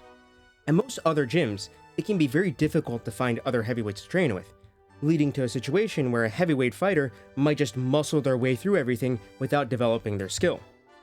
The downside of training at this gym, of course, is that it makes it difficult to actually get a shot at winning the UFC Heavyweight Championship. Tom Aspinall and Ante DeLija have said that they will never fight each other, with Tom saying that he would rather vacate the belt than fight his friends. Also, currently the gym has a bit of a curse going on with eye pokes, with Tom Aspinall being attacked for being a quitter after getting skewered by Cyril Gane at UFC 321. And then, literally the week after, Ante DeLija eye-poked Waldo Cortez Acosta, who got to sit down on a stool to recover from the poke, and then KO'd Ante DeLija brutally right afterwards. A result that really didn't reflect well on Tom Aspinall. But nevertheless, the gym is the place to be if you want to develop as a fighter at the upper weight classes, as none of the fighters at the gym have glaring weaknesses in striking or grappling, which is better than can be said of most other MMA heavyweights.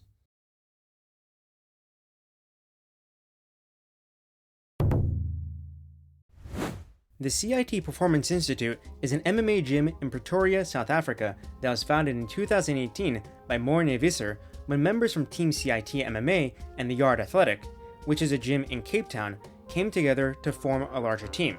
The CIT Performance Institute is South Africa's largest MMA gym and is one of the highest level training facilities on the African continent. Most notably, the CIT Performance Institute is home to the former UFC middleweight champion, Dricus du Plessis, who is also a co-owner of the gym. Now, I couldn't find much regarding Morne Visser's background and how he got into mixed martial arts, but on a page from EFC about Morne's brother, Ian Visser, who Morne trained, I found that Ian Visser got into mixed martial arts because of his love of Thai boxing and wrestling, so I think we can assume that Morne's background is quite similar. In addition to being one of the highest quality MMA gyms in Africa, one of the most unique parts of the CIT Performance Institute is how they pay their professional fighters to train there. They can do this because of the various sponsorship deals that the gym has. CIT sponsors include the supplement company USN, the coal delivery company SG Coal, and CIT Moto, which is a motor vehicle dealership owned by Morne Visser himself. This system allows members of Team CIT MMA, which is the professional MMA fight team that trains at the Performance Institute, to train full-time without having to work a day job. In addition to its mixed martial arts program, the Performance Institute also has a boxing program for both professional and amateur fighters, a BJJ program for self-defense, and various other physical fitness courses for everyday individuals. Besides Dricus du Plessis, some notable fighters who train at the facility include the UFC bantamweight Cameron Saaiman, the middleweight Ultimate Fighter contestant Mark Hume, and the two-weight UFC champion and Ryzen fighter Nkazimulo Zulu. The style of CIT fighters is certainly unique. Dricus du Plessis, Cameron Saaiman, and Nkazimulo Zulu all have a background in kickboxing, with Dricus and Zulu both holding national titles in K1 style kickboxing. Many commentators have noted that the style of CIT fighters appears sloppy, with both Dricus du Plessis and Cameron Saaiman known for blitzing in while throwing wide, looping shots. For Cameron Saaiman, this has had mixed to negative results, as he won his Contender Series fight and first 3 fights in the UFC, but has gone on to suffer 3 losses in a row, including 2 brutal KO losses where shots were looped around his guard. But for Dricus du Plessis, this awkward style of striking allowed him to go toe-to-toe with elite strikers in his weight class like Israel Adesanya, Robert Whittaker, and Sean Strickland, with him finishing Adesanya and Whittaker and 50-45ing Strickland in their rematch.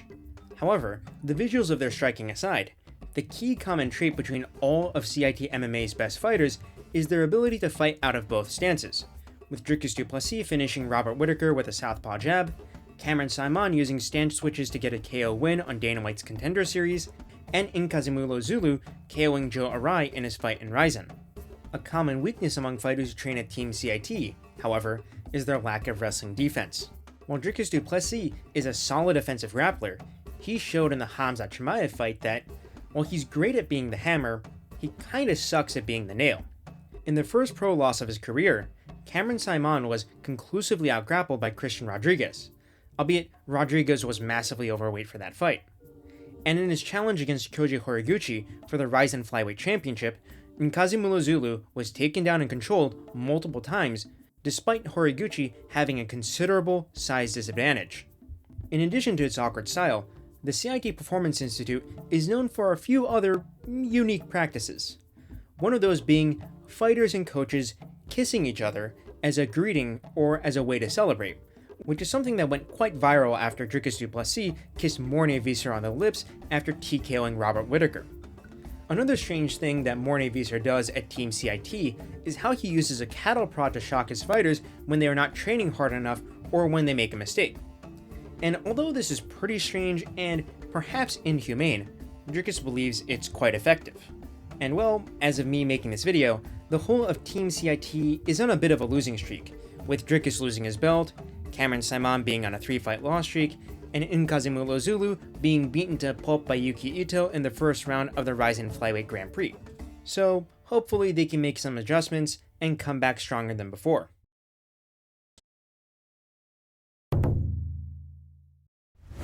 American Kickboxing Academy, or AKA for short, is an American MMA gym based in San Jose, California, that was founded in 1985 by Javier Mendez.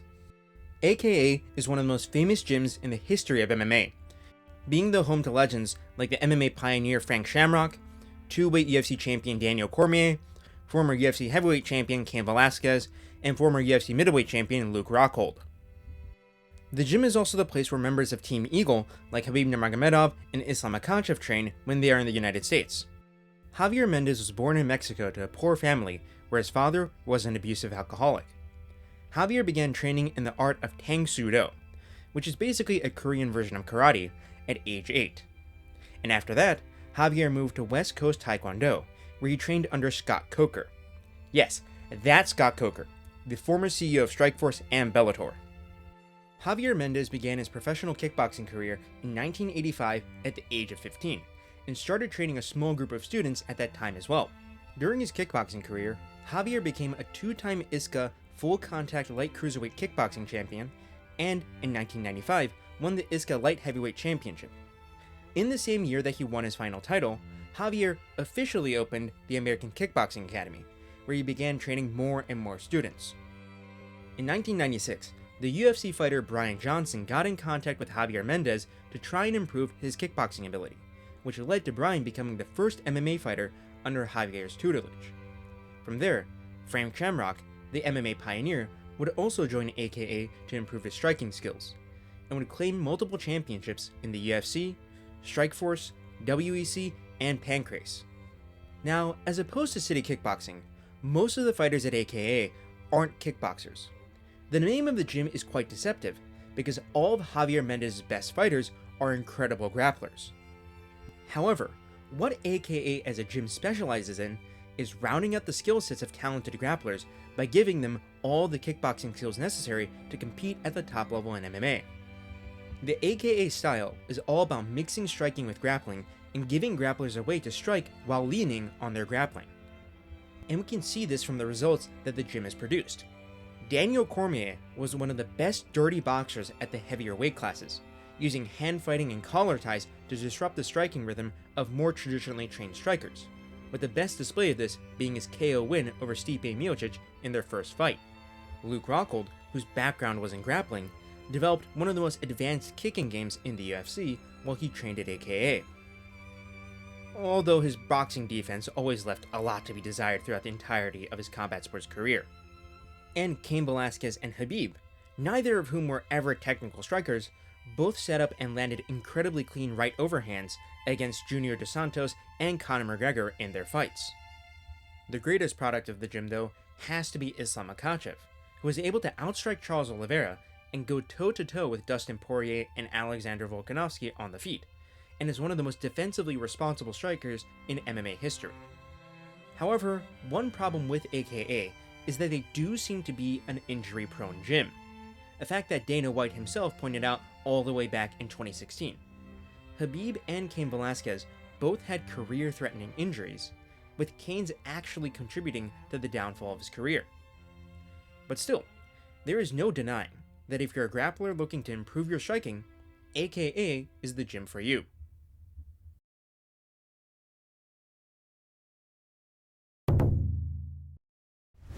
Marquez MMA is a mixed martial arts gym in Philadelphia, Pennsylvania that was founded in 2012 by a head coach, John Marquez. The team was created when Daniel Gracie, the cousin and student of Renzo Gracie, who ran the BJJ gym called Renzo Gracie Philly, came into contact with John Marquez, who was running a small team called EEFC. With John Marquez's striking knowledge and Daniel Gracie's grappling, the Marquez MMA team was formed. And while Daniel Gracie has since left the team to build his own jiu-jitsu school, John Marquez continues to lead the gym. Notable fighters who are part of the team include UFC welterweight top contender Sean Brady, UFC middleweight Andre Petroski, UFC featherweight Pat Sabatini, former UFC light heavyweight and PFL champion Corey Anderson, and of course, we can't forget the salty man himself, UFC middleweight Joe Pyfer. Joe. What's going on, buddy?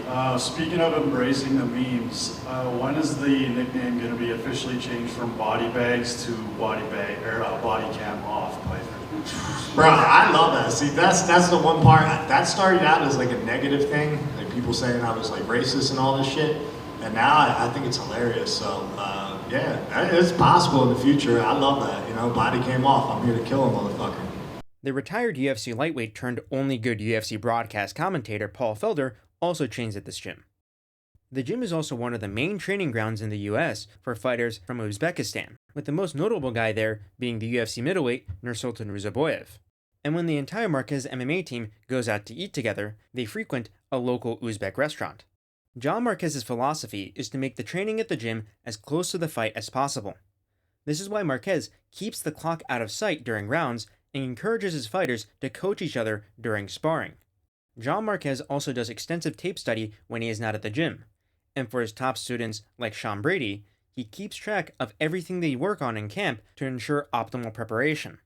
One other thing that fighters from Marquez MMA do to ensure they are prepared for their fights is competing in professional grappling.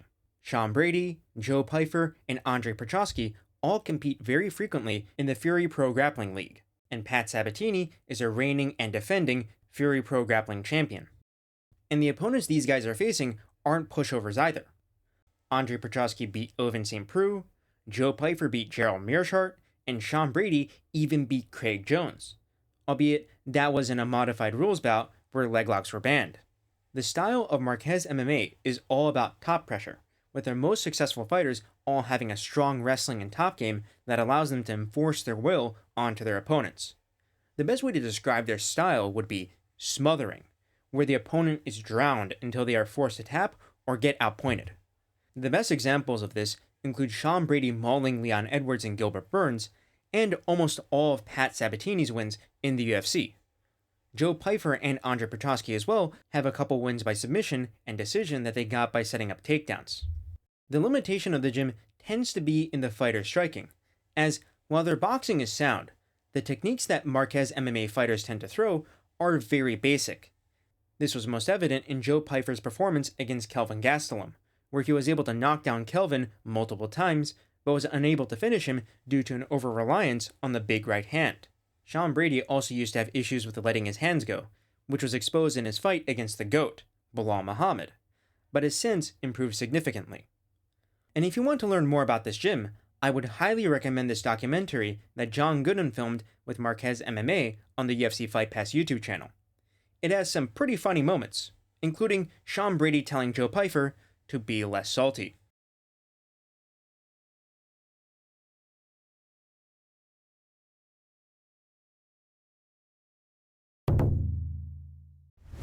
Killcliff Fight Club, often abbreviated as Killcliff FC, is an MMA gym founded in 2017 by Henry Hooft and Greg Jones.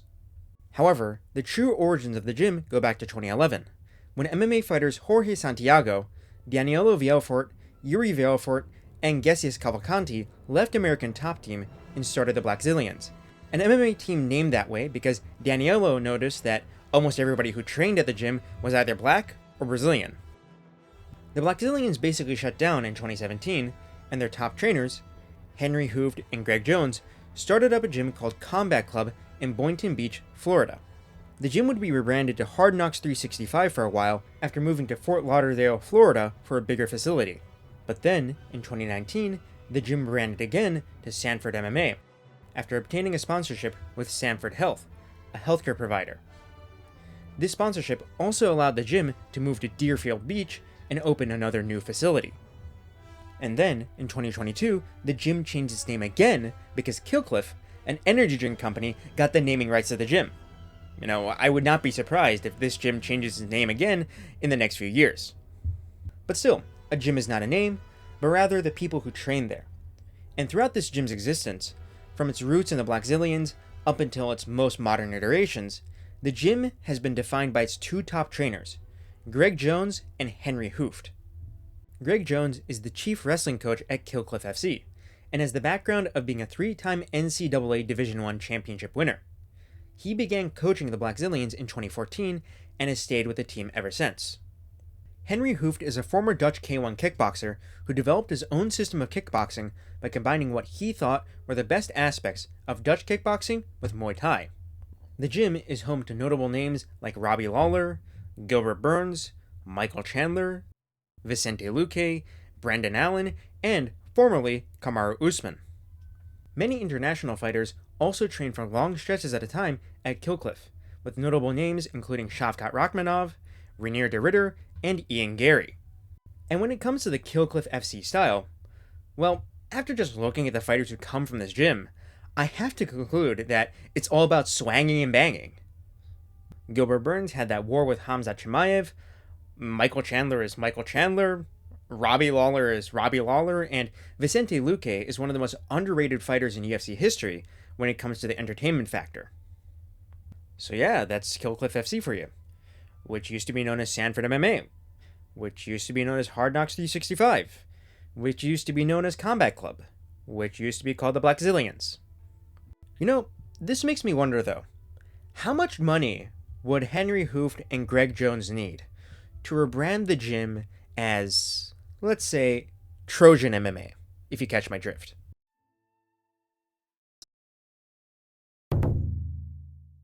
City Kickboxing, or CKB for short, is a gym based in Auckland, New Zealand that was founded in 2007 by Eugene Behrman and Doug Viney.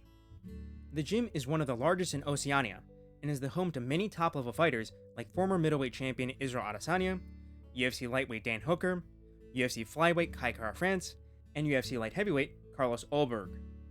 The current UFC featherweight champion and arguable greatest featherweight of all time, Alexander Volkanovski, is also known for training at the gym, although he has publicly stated multiple times that he is not a member of City Kickboxing and is instead a member of the Aussie gym Freestyle MMA, where he is trained by Joe Lopez.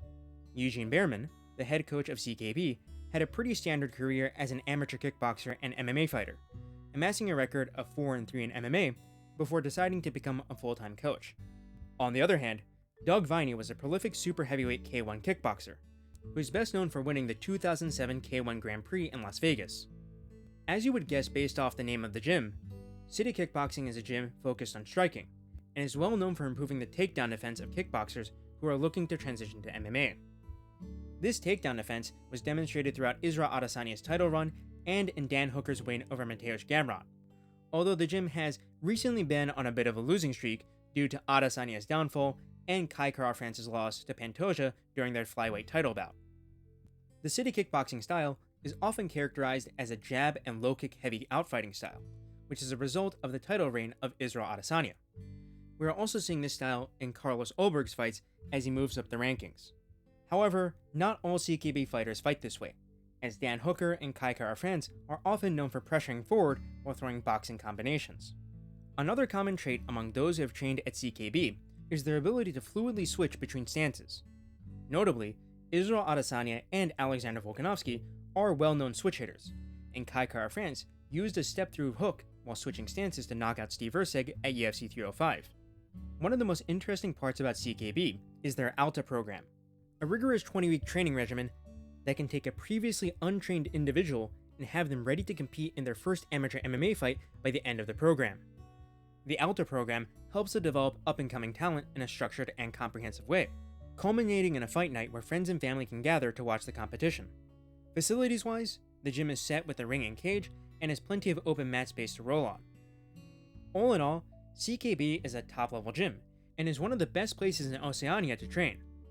The gym is very warm and very accepting, and they're actually so warm and accepting that they even welcome tech overlord and known lizard person Mark Zuckerberg to train with the team.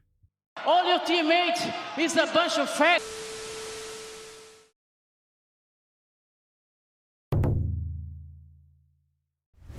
The Fighting Nerds are one of the most unique MMA gyms to have burst onto the scene in the past few years. The gym, first known as Combat Club Sao Paulo, was founded in 2014 by Pablo Sucupira and Caio Bohaio. Pablo Sucupira was originally a copywriter at a marketing agency, but he quit his corporate job at 29 because his colleagues were keeping him from expressing his ideas because they thought they were too crazy. Pablo then picked up Muay Thai and boxing and competed as a professional boxer on the Brazilian regional scene for a year. But, after 5 bouts, Pablo came to terms with the fact that, as a 30-year-old, his athletic abilities would continue to decline before he could progress more in the sport, which led to Pablo turning to coaching. Caio Bohaio grew up having a math teacher as a grandfather, who inspired him to pick up teaching as well. Caio began tutoring other students in math and chemistry at age 15, at times having over 20 students over at his house to learn, and he kept teaching until he was around 20 or 21 years old. After graduating high school, Caio went on to study industrial chemistry, even receiving an internship offer to work for Ambev, a major Brazilian brewing company that is now a subsidiary of Anheuser-Busch. But instead of becoming a chemist or corporate employee, Caio decided that beating up people for money was much more fun. Caio trained in a few different martial arts, including judo and jiu-jitsu, before deciding that he wanted to pursue MMA. In order to improve his striking, Caio had his friend and fellow fighter, Bruno Murata, introduce him to Pablo, a striking specialist.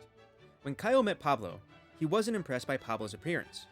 But then, they sparred, and in Caio's own words, I never got beat up in any fight that I had the same way that he beat me that time. He beat the out of me. From there, Pablo and Caio found that they had a lot in common. They both came from academic backgrounds, and they agreed that a more scientific approach to fighting that included rigorous game planning and tape study would produce the best results. They also agreed that being nerds who could fight would inspire many people who were being bullied to fight back and pursue martial arts, which led to the gym's unique philosophy and branding. And from there, the team began to grow. They added Damian Maia's grappling coach, Wagner Motta, and Flavio Alvaro, a Brazilian UFC veteran with over 70 professional MMA fights. Now, in 2025, the gym is one of the most high-profile ones in the entire UFC, with ranked contenders in weight classes from featherweight to middleweight. The 4 main fighting nerds are John Silva, the autistic barking dog, Mauricio Ruffi, the Brazilian Conor McGregor and massive weeb who took his fighter name straight from the main character of One Piece, Carlos Prates, the cigarette-smoking, borderline alcoholic with a sniper-like left hand, and Caio Bohaio himself, who serves as a team leader for the nerds, as you can see from how often he is in the corner of the other fighters. Other fighters who are part of the gym include Mikhail Oleksiejczuk, who is a former opponent of Caio's, Bruno Brazil, and Thiago Moises. The fighting nerds are as recognizable as they are thanks to their trademark accessory, a pair of broken, taped-together glasses that they wear in their post-fight interviews, a small piece of marketing genius that Pablo came up with to help the team stand out. When it comes to the fighting nerds and their style, Pablo has had a few things to say.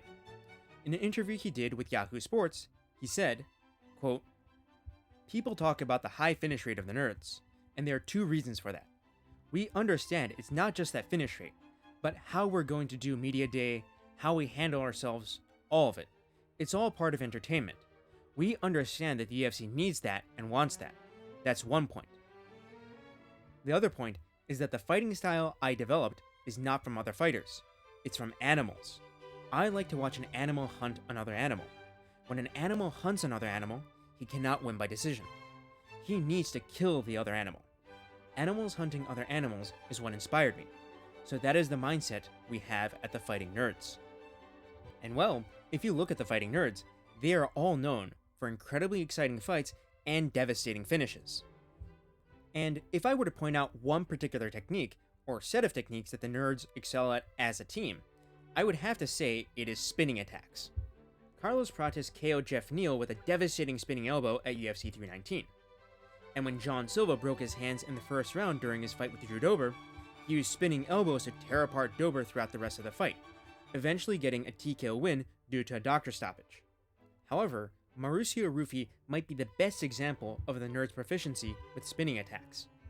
During his fight on Dana White's Contender Series, Ruffi landed a spinning back elbow that stunned his opponent enough to get the TKO win. And of course, he landed that arguable KO of the year with his spinning wheel kick against Bobby Green. However, the fighting nerds do have their weaknesses. Most notably, the nerds are susceptible to forward pressure, as was exposed in Mauricio Ruffi's fight against BSD, Kyobo Hayo's fight against Nasruddin Imavov, and Carlos Prates' fight against Ian Gary. The nerds are really good when they're the hammer, but they really can't deal with being the nail. So yeah, when you watch a fighting nerd, you can always count on skill, excitement, and an entertaining scrap.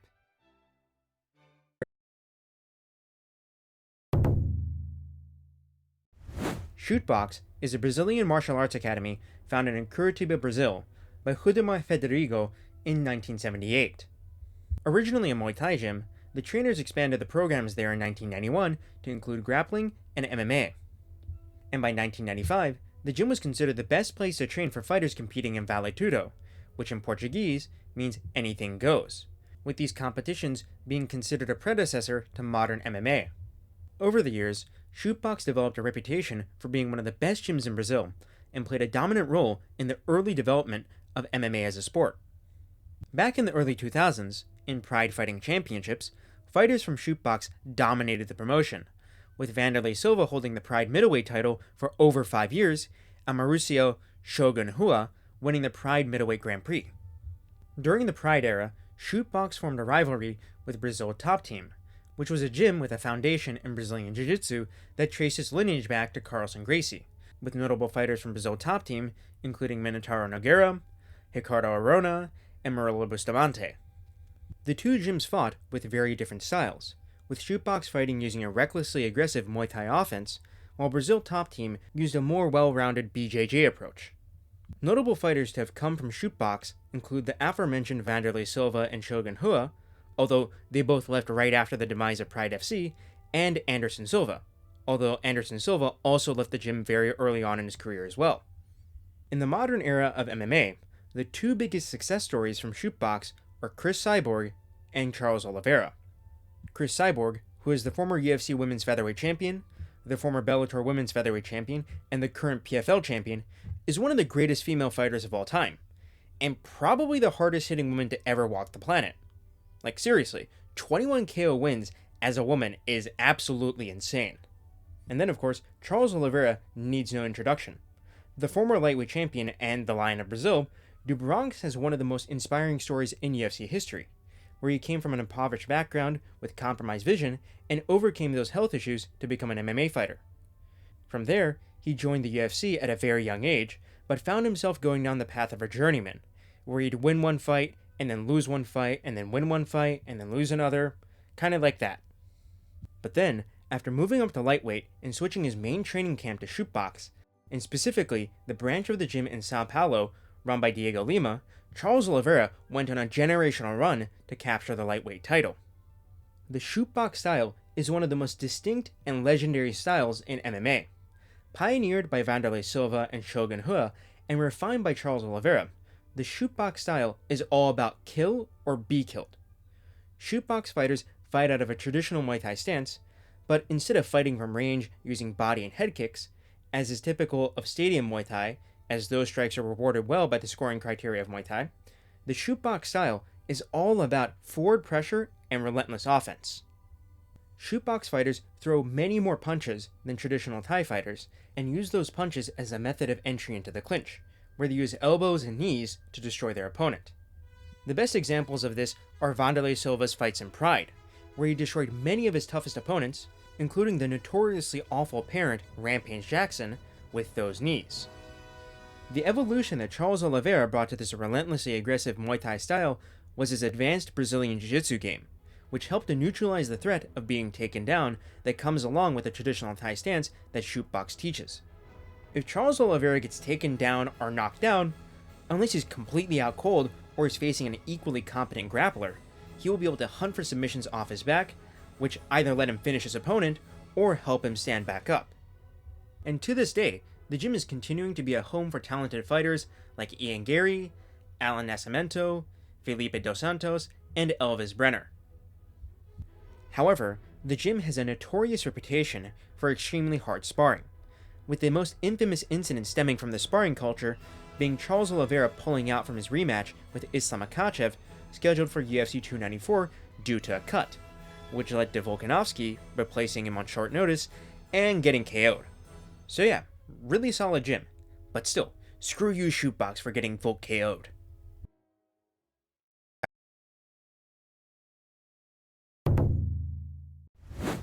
Bangtao Muay Thai is an MMA gym located in Phuket, Thailand that was founded in 2021 by the brothers George and Frank Hickman. The Hickman brothers were originally college wrestlers, but they began their journey into MMA when George found an advertisement for the Tiger Muay Thai tryouts, which were a scholarship program that allowed promising MMA talent to come and train in Thailand at Tiger Muay Thai for a year. George went to Thailand, passed the tryouts, and became a part of the team at Tiger Muay Thai. After compiling a couple of professional fights, George found himself becoming more and more interested in coaching. This led to George and his brother, Frank, coaching at Tiger Muay Thai, with Frank becoming Alexander Volkanovski's wrestling coach. Together, the brothers, along with BJJ coach Alex Schild, coached Volk to his first victory against Max Holloway. However, when the pandemic struck in 2020, Tiger Muay Thai was forced to close down, during which time the Hickman brothers began to think about starting up their own MMA gym in Thailand. And in 2021, after overcoming hurdles like language barriers and red tape around foreigners owning businesses in Thailand, the Hickman brothers were able to finally open Bangtao Muay Thai. And at the gym's grand opening, Volkanovski and the top-ranked kickboxer Superbon did special seminars for the students there, which has since become one of the unique selling points of the gym. Multiple legendary athletes have conducted seminars at Bangtao Muay Thai, including Anderson Silva, Michael Bisping, George St. Pierre, Tyson Fury, Craig Jones, and Kelvin Fastolum. Oh, and there was this violent criminal who ran from Tom Aspinall who did a seminar at the gym there once too, where I'm pretty sure he taught his students how to eye poke effectively or something along those lines. Besides Volk, some notable fighters who have trained at Bangtao Muay Thai include UFC strawweight champion Zhang Weili, UFC and Rising light heavyweight champion Yuri Prohaska, and UFC heavyweight blob maxer Tai Tuivasa. Bangtao Muay Thai, much like Tiger Muay Thai, is primarily a striking gym, teaching the same Muay Thai for MMA that is taught at Tiger Muay Thai. One of the less talked about achievements of Bangtao Muay Thai is how they got Loma Lukmanbi, a female Muay Thai fighter, to become the first Thai UFC fighter. Thais are known for avoiding MMA, preferring to fight in Muay Thai and kickboxing due to their cultural norms. And when they do compete in MMA, they tend to lack the grappling skills necessary to win. However, Bangtao trained Loma and gave her the defensive wrestling skills necessary to implement her Muay Thai in the UFC, which is a solid achievement for the team. Bangtao Muay Thai is also a huge gym when it comes to its sheer size, with a cage that has the same dimensions as the UFC's octagon for fight nights and numbered events, multiple boxing rings for Muay Thai fighters, loads of mat space for rolling, and as much strength and conditioning equipment as you could want. They even have a restaurant attached to the gym. One final point of note is the gym's Bangtao Brawl Fight Nights, where up-and-coming fighters compete in Muay Thai, MMA, and grappling while people eat, drink, and watch along. All of these fights are free to watch on Bangtao Muay Thai's YouTube channel. But yeah, Bangtao Muay Thai? Very similar to Tiger Muay Thai.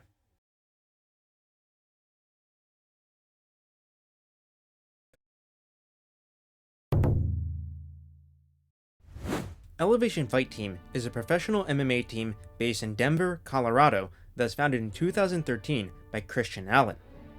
Elevation Fight Team is unlike other MMA gyms because it is actually not one gym, but rather a collection of different MMA gyms in the Denver area, including Easton's MMA, Pound for Pound Fitness, Vital Strength and Fitness, and High Altitude MMA. Each gym is owned by a different member of Elevation Fight Team's coaching staff. The most famous coach for Elevation Fight Team is Trevor Whitman, who is actually not an official coach for any of the aforementioned gyms, but coaches select fighters at Elevation Fight Team like Justin Gaethje and Corey Sandhagen. The philosophy of Elevation Fight Team is built around the freedom for fighters to train with who they want to, where they want to. As the grappling coach for Elevation Fight Team and former UFC fighter Cody Donovan said, quote, "I think having the different gyms works well for a lot of reasons. None of us are relying on our fighters for a paycheck. We all have successful gyms, and that takes a lot of the pressure away. We've seen that go very negative in the past. All of us, all the coaches, we were training partners before. We all came up on different teams. We saw things go well. We saw things go bad. That's part of the process here. We're doing it the way we wished we could have always had it. On any given day, fighters from the team can choose to train at any of the gyms in the network, letting them develop their skills in the way they want to. This flexibility also gives Trevor Whitman the freedom to train Kamaru Usman, who is not a member of Elevation Fight Team, but is actually under Whitman directly as a member of ONX Sports, which is Trevor Whitman's training equipment company. As it says in the name of the organization, Elevation Fight Team, all the gyms in the collective are thousands of meters above sea level. The lower oxygen concentration in the atmosphere forces fighters' bodies to adapt, leading to increased cardiovascular endurance. The location of the fight team and the quality of the coaching offered has made Elevation Fight Team one of the most popular teams in the United States, with notable fighters including Justin Gaethje, Corey Sandhagen, Neil Magny, and Drew Dober. Thoughts on injuries, especially knee grows? I don't know. Thoughts on injuries? My opinions are like they suck. They're not good. Kamaru Usman also trains at the team often, and also, when Tatsuro Taira goes to train in the United States, it is at Elevation Fight Team. The way that Elevation Fight Team is structured means that there's no concrete style for the team as a whole. However, when it specifically comes to fighters who train with Trevor Whitman, there are many commonalities. Whitman's background is in pure boxing, and he competed as a boxer before being forced to retire from the sport at the age of 21 due to health issues. Whitman's fighters, by which I mean Usman, Gaethje, and Sandhagen, have all been trained by Trevor to effectively utilize straight punches in their striking games. This focus on boxing fundamentals helped Kamaru Usman go on his legendary welterweight title run, with KO wins over Covington, Masvidal, and Burns, thanks in large part to Whitman's drilling of the basics of boxing. Justin Gaethje also utilized his jab and uppercuts to tremendous effect against the likes of Michael Chandler and Rafael Fiziev. However, Whitman's coaching can also have its downsides. Notably, Usman and Gaethje have both been caught in devastating ways due to their excessive head movement, with Usman getting KO'd by Leon Edwards' head kick in their title bout, and Gaethje getting his nose smashed by a spinning back kick from Max Holloway at the end of the first round in their fight. Also, due to the focus on pure boxing, Corey Sandhagen has been notably more hesitant to throw creative and explosive techniques in his more recent fights, which were a trademark of his fighting style back when he was fighting the likes of Marlon Moraes, Frankie Edgar, Petr Yan, and TJ Dillashaw. However, we still cannot dismiss Whitman's effectiveness as a coach, as all of his fighters are still top caliber guys competing with the best of the best. So yes, Elevation Fight Team. Very free, very open, and very, very, very high up above sea level.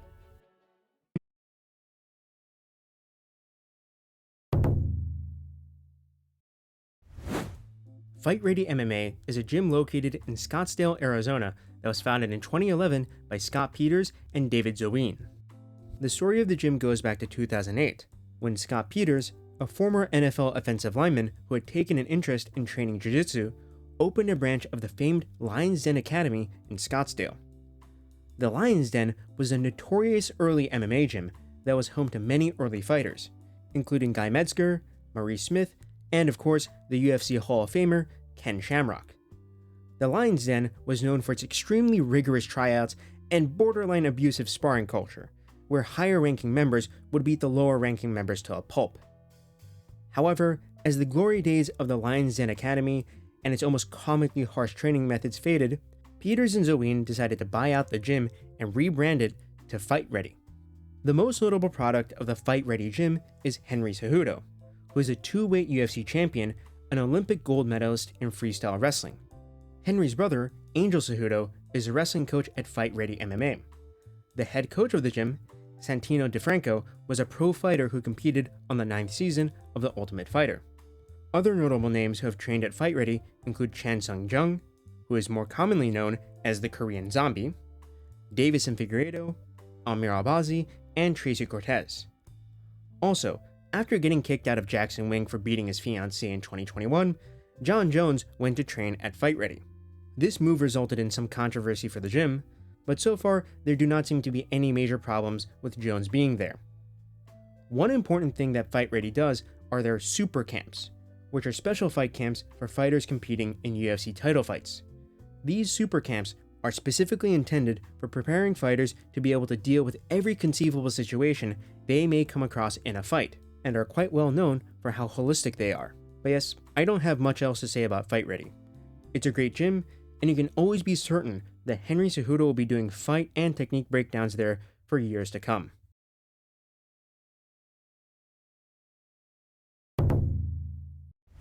The Blackbelt Japan is an MMA gym headquartered in Kashiwa City, Chiba Prefecture, that also has a major branch in Naha, Okinawa, which is where the UFC flyweight top contender Tatsuro Taira trains. The head of the team is Hiroshi Tsuruya, who is the father of the UFC fighter Ray Tsuruya. The Blackbelt Japan traces its origins back to Yuki Nakai, a shoot fighter who is considered to be one of the first popularizers of Brazilian Jiu-Jitsu in Japan. Back in 1995, Yuki Nakai, who was the first ever Shuto welterweight champion, participated in the Valle Japan one-night tournament. During this tournament, Nakai was badly eye-gouged by the Dutch kickboxer Gerard Gordeau, causing permanent damage that would eventually leave him blind. Despite his injury, Nakai submitted Gordeau with a leg lock and made it to the finals of the tournament, where he faced Rickson Gracie and lost by rear naked choke. After losing to Gracie, Nakai retired from fighting due to his eye injury and began teaching Brazilian Jiu-Jitsu to Japanese fighters. In 1997, Nakai opened his first gym, Para Estra Tokyo, where he taught many students, including Shinya Aoki, who became a black belt under Nakai's tutelage. Throughout the early 90s, more and more fighters opened their own Para Estra gyms. And importantly for the story of Blackbelt Japan, in 1999, the MMA fighter and grappler Hiroshi Tsuruya opened his own branch of the gym in Matsudo, a city in Chiba Prefecture. At his gym, Hiroshi Tsuruya trained Hiromasa Ogikubo, a rising bantamweight Grand Prix champion who also defeated Alexander Pantoja on The Ultimate Fighter, and Ryota Matsune, a Shudo bantamweight champion who went on to start a Paraestra gym in his homeland of Okinawa.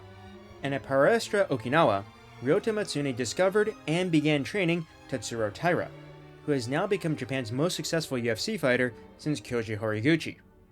And while Taira was rising up the UFC ranks, Hiroshi was training his own son, Ray Tsuruya, who would later go on to win a UFC contract by winning the Road to UFC tournament. Recognizing that they were both capable of training fighters that could find success in the UFC, Hiroshi Tsuruya and Ryota Matsune decided it would be in their best interests to form a closer-knit team than the association they already had as members of the Paraestra network. This led to all Paraestra gyms in Chiba Prefecture and Ryota Matsune's Paraestra Okinawa announcing their independence from the Paraestra network to form the Blackbelt Japan, a team of top Japanese fighters with the goal of producing fighters who could compete on the global stage. The Blackbelt Japan's top 3 fighters are Tatsuro Taira, Ray Tsuruya, and Hiromasa Ogikubo, but they also have other notable fighters, like their Greco-Roman wrestling Olympic silver medalist and Rizin fighter Shinobu Ota, and the Road to UFC participant Kanda Koya. The Blackbelt Japan style is almost entirely about technical wrestling and control, with Hiromasa Ogikubo and Ray Tsuruya receiving criticism at times for being boring fighters due to their very grappling-heavy styles. However, it is nonetheless effective, and as we saw in Taira's fight with Alex Perez, and at certain points in Ray Tsuruya's fight with Joshua Van, some of the takedowns that fighters from Blackbelt Japan use are very unique and unpredictable, making it difficult for fighters who are used to traditional single and double leg takedowns to defend them. And in his fight against Pantoja on The Ultimate Fighter, and in his victory against Kaya Sakura, Hiromasa Ogikubo demonstrated his prowess as a wrestler and top player by constantly taking his opponents down and neutralizing them. Fighters from the Black Belt Japan are able to implement this style because of their focus on technique, with the branch in Okinawa run by Matsune in particular prioritizing grappling technique over all else, as the gym is known for foregoing on sparring in favor of doing drills until techniques become second nature. The real weakness of fighters who train at the Blackbelt Japan is the lack of damaging striking, which leads to them having nothing to fall back on if their grappling doesn't work. This was most evident in Tetsuro Taira and Rei Tsuruya's losses to Brandon Royval and Joshua Van, where Taira and Tsuruya were lost on the feet after having their grappling neutralized. And in Hiromasa Ogikubo's career, 22 of his 29 professional wins are by decision, which just further highlights the difficulty that the Blackbelt Japan's elite grapplers have with finishing fights. Ogikubo has also lost to Koji Horiguchi 3 times, which was in large part due to Horiguchi neutralizing Ogikubo's wrestling and beating Ogikubo in the striking. However, the trainers at the Blackbelt Japan know that these are issues and are striving to make improvements. In his most recent fight against Hyun-Sung Park, Tetsuro Taira demonstrated a significantly improved striking offense by dropping Park in the first round with a straight right, then using the threat of his striking to set up a takedown in the second round, leading to him submitting Park with a face crank. In Tsuruya's case, he went abroad to train with Henry Cejudo, another wrestler who developed into a competent striker, and while we haven't seen him back in the octagon since, he at least is aware that he must improve his striking in order to improve as a fighter. But yes, the Blackbelt Japan is the most successful modern Japanese MMA gym, and their MMA grappling is definitely some of the highest level in the world.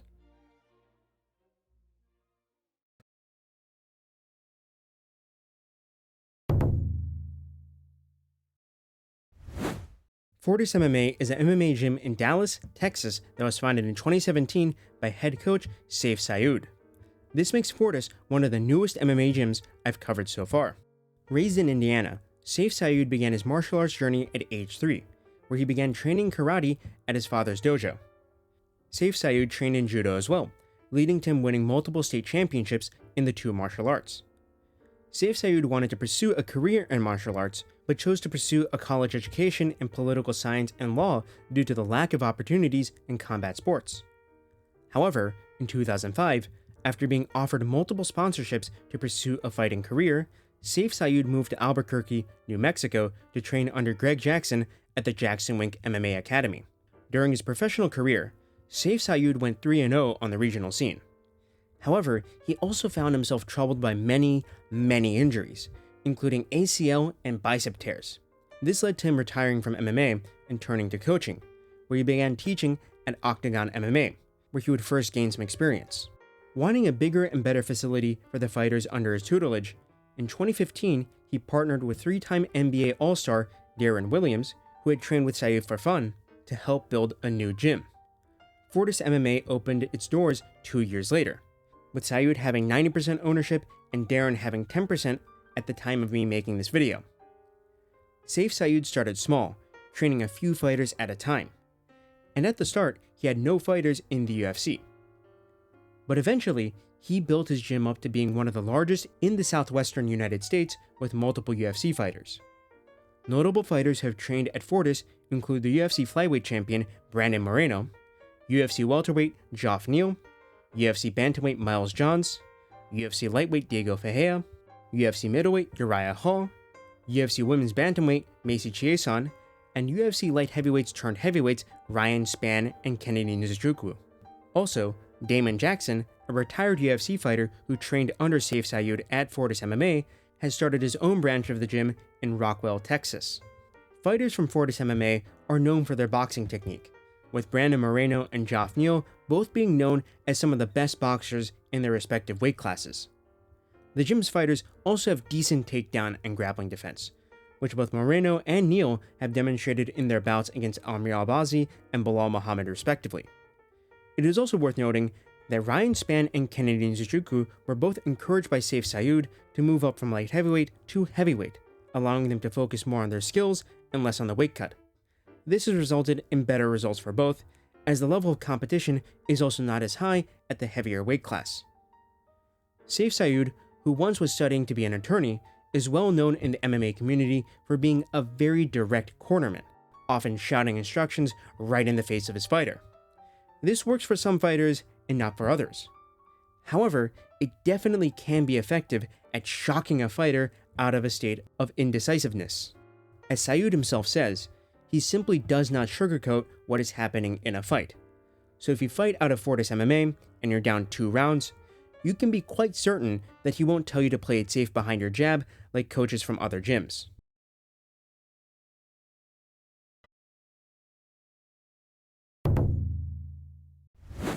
Kings MMA is an MMA gym based in California that was founded in 2010 by the former Chute Boxe fighter Rafael Cordeiro.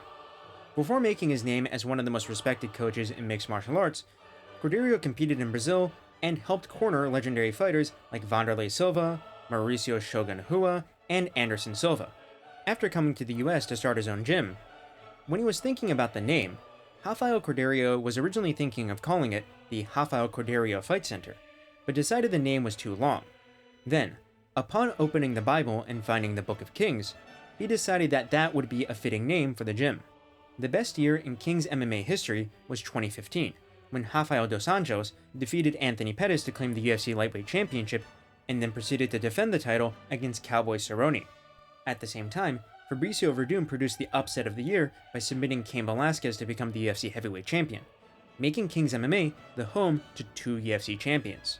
This led to the gym attracting even more talent, with fighters like UFC Lightweight Beneil Dariush, UFC Middleweight Marvin Vettori, UFC Featherweight Giga Chikadze, and UFC Middleweight Kelvin Gastelum all training at the gym. Also, during his UFC tenure, the Pride legend and former UFC Light Heavyweight Champion Shogun Rua trained at Kings MMA. Cordeiro stresses that he pushes his fighters to give it their all in the gym, with Beneil Dariush commenting in the past on how the intensity of the training at the gym is unlike anything he's felt before. As was the case with Chute Boxe, Kings MMA is also known for its notoriously hard sparring, which leaves fighters battle ready, but also prone to injuries. As Rafael Cordeiro said in a 2020 interview with the UFC, quote, "I prepare my students for wars, not just to go in there and you want to just beat them. You want to be nice. No, you want to be there. You're going to be bleeding. You're going to feel tired. It's good."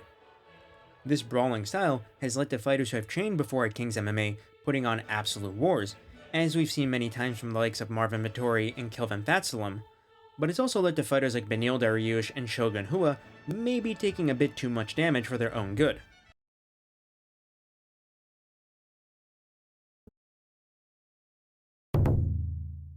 Lobo Gym MMA, located in Guadalajara, Jalisco, Mexico, is a mixed martial arts training facility founded in 2010. Under the leadership of head coach Francisco Pancho Grasso, the gym has established itself as one of the most prominent MMA gyms in Mexico, and in recent years, Lobo Gym has become a top-level gym for female MMA fighters. Lobo Gym MMA is one of the most successful gyms in the relatively short history of Mexican MMA, largely due to its role in shaping the career of former UFC Women's Flyweight Champion Alexa Grasso, who is Francisco Grasso's niece. In addition to making a name for herself by posting her feet pics on Instagram, Alexa Grasso is also famous for defeating Valentina Shevchenko to become the first Mexican woman to claim a UFC title. Besides Alexa, Lobo Gym is home to a roster of top-level female fighters who have gone pretty far in the UFC. There's Irene Aldana, a former UFC bantamweight title challenger, and Lupe Godinez, who is a ranked strawweight. There are 2 main trainers at the gym, Francisco Grasso himself and Diego Lopez. Grasso serves as the striking coach of the gym, with his main aptitude being in improving the boxing fundamentals of his fighters.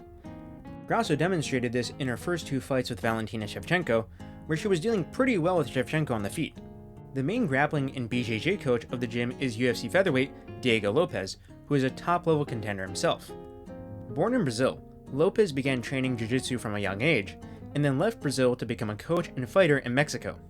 He then went on to win the Lux Fight League featherweight title, and then made a name for himself in the UFC when he faced Movsar Evloev on short notice. From there, Lopez then worked his way up until he got a vacant title shot against Volkanovski. Although Lobo Gym MMA is without a doubt one of the best in Mexico, the fighters there do have technical deficiencies. As Jack Slack has noted in the past, fighters from the gym tend to have trouble cutting the cage against their opponent, as was the case in Lopez's fight against Volkanovski and Alexa Grasso's fight against Natalia Silva. This leads to fighters from Lobo Gym chasing their opponent around the cage while getting hit with strikes from mid to long range, which is an issue they have in common. But still, This gym is developing solid fighters for a country that is still in the very early stages of its MMA development, so it's definitely worth paying attention to.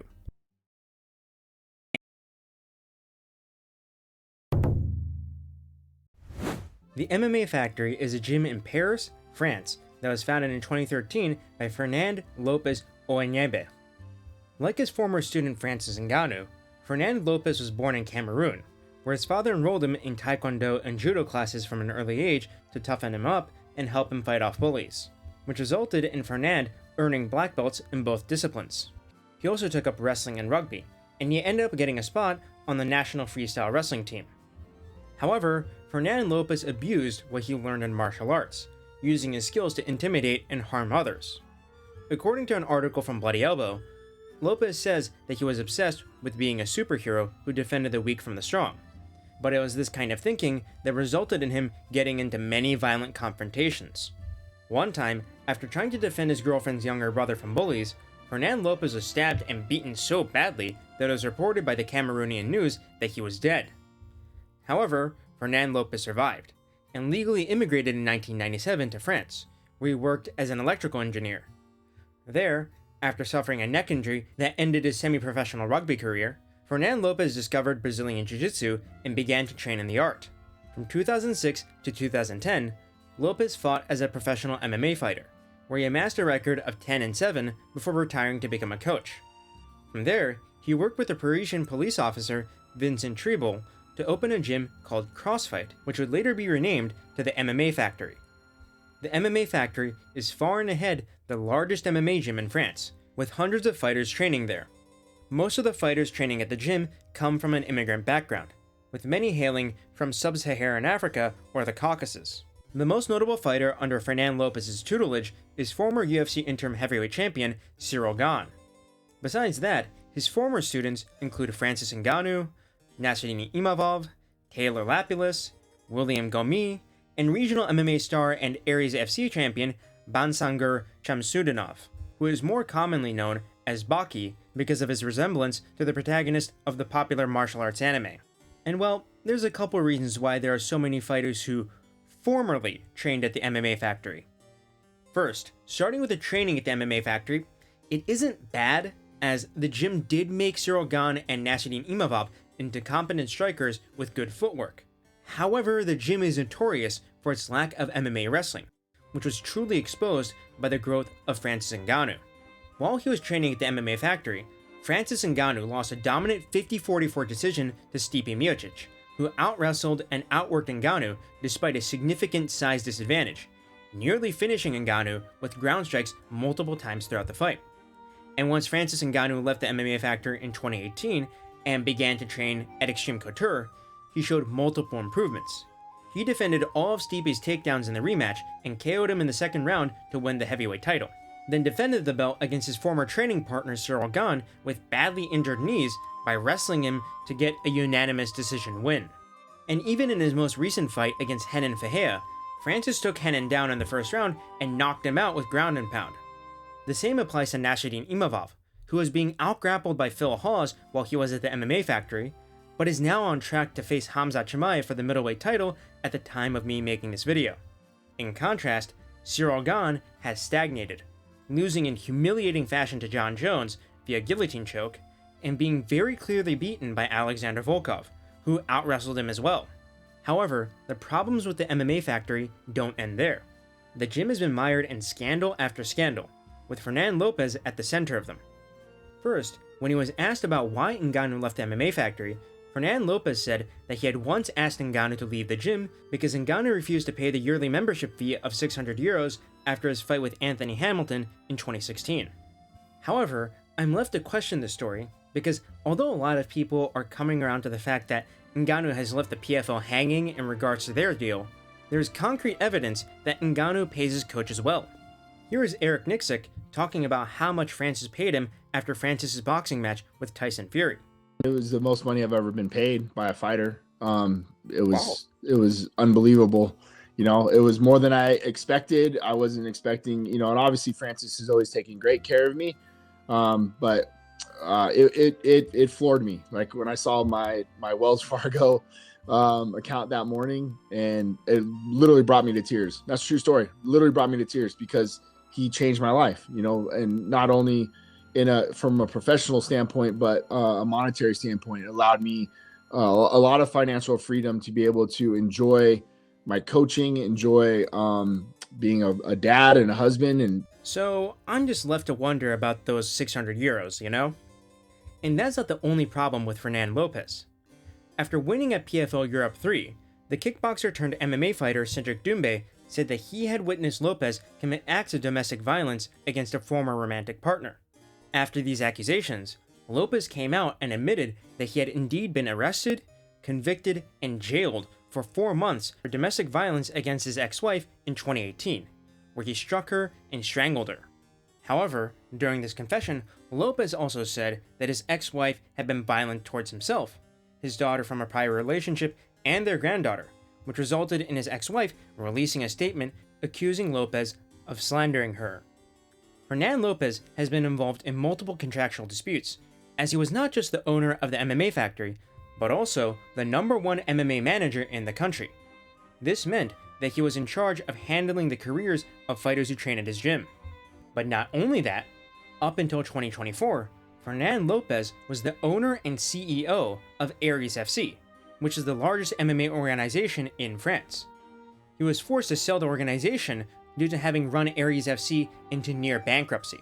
So for a very long time, Fernand Lopez was a gym owner, a manager, a promoter, and a matchmaker for the French MMA scene, meaning that you had to interact with Fernand Lopez if you were a French MMA fighter. And if you wanted a favorable matchup for your fights in Aries FC, you had to be training at the MMA Factory and under his management. He also controlled the fighter contracts with Aries FC and abused this power. In one noteworthy case, Lopez refused to let Slim Tbilisi, an undefeated champion in Aries FC, fight in the UFC because Slim was signed with Dominance MMA, which is Ali Abdelaziz's management firm. This led to Tbilisi being released from the UFC before his very first fight, which resulted in Tbilisi spending his career in Bellator and the PFL. Also, in 2023, Lopez was made the matchmaker for PFL Europe, which further strengthened his control over French MMA. However, most of Fernand Lopez's best fighters, including Nasruddin Imavov, William Gomis, and Baki, have left the gym and are now training with Nicolas Ott, who also used to be a coach at the MMA Factory. Nicolas Ott, who also trains UFC lightweight Benoit Saint-Denis, is building a new team for MMA fighters that seems on track to becoming the most successful MMA gym in France, as we have seen Saint-Denis, Imavov, and Gomis put on successful performances against their opposition during the UFC Paris card in September of 2025, where Saint-Denis and Imavov beat two highly touted members of the Fighting Nerds gym in Mauricio Ruffi and Caio Borraio. But despite the setbacks and scandals that Fernand Lopez has faced, which have almost entirely been a result of his own poor choices and mismanagement, the man isn't finished yet. He still has Cyril Gane, who he ran cover for by saying to Tom Aspinall's face that Gane wasn't ducking him before Tom got the belt, and he also has a new heavyweight prospect by the name of Dave Fotsing. And, well, Fernand is saying that Dave is more of a wrestler. Which, well, based on how many times Lopez has lied in the past, I'll believe him when I see it.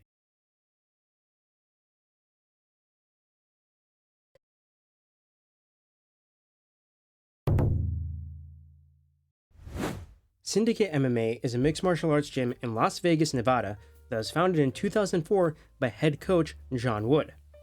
Much like Xtreme Couture, Syndicate MMA is literally a 5-minute drive away from the UFC Performance Institute and a 4-minute drive away from the UFC Apex, making the gym one of the most convenient places to train if you are in the UFC. Most notably, this gym is the main gym for the greatest bantamweight of all time, Merab Dvalishvili. Besides Merab, other notable fighters who train at Syndicate MMA include Merab's best friend, former UFC bantamweight champion and UFC featherweight contender Aljamain Sterling, UFC light heavyweight Khalil Rountree Jr., UFC featherweight Chepe Mariscal, UFC lightweight Nazim Sadikov, and UFC bantamweight Davey Grant. The now retired UFC women's flyweight Joanne Calderwood also fought out of the gym, and ended up getting the Calder on her name shaved off when she married head coach John Wood in 2021. And just for the record, no, this was not a Pat Barry Rose Namajunas situation. Joanne was in her 30s when she met John Wood. Fighters from Syndicate MMA cross-train very often at Xtreme Couture and the UFC Performance Institute, and vice versa. So other fighters who have trained at Syndicate include Zhang Wei Li, Sean Strickland, Cody Garbrandt, Patchy Mix, and many, many others. I also have to mention that Merab and Aljo are still coached by Ray Longo and Matt Serra, who run the Serra-Longo fight team in Long Island, New York, which I will cover later on in this same video. Syndicate's founder and head coach, Big John Wood, was a professional fighter in the early 2000s, compiling a record of 7-6 and competing on Season 7 of The Ultimate Fighter before becoming a full-time coach. After spending some time living in Arizona, John Wood moved back to his home state of Nevada in 2001, where he started the Las Vegas Combat Club alongside Frank Mir, who would go on to become the UFC heavyweight champion. After John Wood received a $20,000 settlement for a car accident he was involved in, he went to his coach at the time and asked if they could open an MMA gym in an area of the city where families and children wouldn't have a hard time going. This led to him getting access to a 20,000 square foot building where he would begin to work on that goal. John Wood has said that he runs his gym like a business, saying that if you don't run a business like a business, it can fail quickly. In the first year of owning his gym, Wood experienced quite a lot of trouble, including his coach leaving the gym after just 3 months. However, after finding another person to pick up the extra work, Wood managed to keep the lights on for many years, at which point they got a sponsorship from the energy drink company Zions, which was a huge sponsor for the UFC from 2007 to 2014. At first, the name of the gym was Combat Club. Then, after getting the sponsorship, the name was changed to Zions Training Center. And then, the name became Warrior Training Center because Wood's friend owned a clothing brand by that name. And then it became the Throwdown Training Center. And then, finally, when John Wood had enough money, the gym's name was finalized as Syndicate MMA. Unlike the other Las Vegas gym down the street, Xtreme Couture, which has a very distinct Xtreme Couture style that I've spoken about previously, Syndicate MMA doesn't have a very clear and distinct style. There are wrestlers like Merab and Aljo, and strikers like Khalil Roundtree. However, John Wood has spoken at length about his coaching methods, especially when it comes to game planning for a fight and cornering a fighter. With game plans, John takes the old Mike Tyson quote, "Everybody has a plan until they get punched in the face," very much to heart, and actually deliberately does not tell his fighters the entire strategy for their fights. This is to keep them from becoming worried if something does not go to plan, or if they get concussed mid-fight, leading to them becoming unable to fully recall the plan. Instead, he builds strategies based on his fighters' tendencies, gives them a few instructions, and once they understand 1 or 2 key points, lets them fight as they wish to. When cornering a fighter, Wood has the same mentality. He says that the job of the corner is to fill in the blanks, especially when a fight is in the feeling out process. So if a fighter is being indecisive, Wood would demand simple actions like jab, feint, or level change to fill that empty time. The upside to training at Syndicate MMA is similar to the upside of training at Xtreme Couture, or straight up training at the UFC PI itself, which is the plethora of high-level training partners you can have. The downside, of course, is potentially having to fight training partners or having information from your camp leaked. But anyways, Syndicate is one of the most successful teams in modern mixed martial arts, and it will likely continue to be that way as more and more fighters come to train in Las Vegas.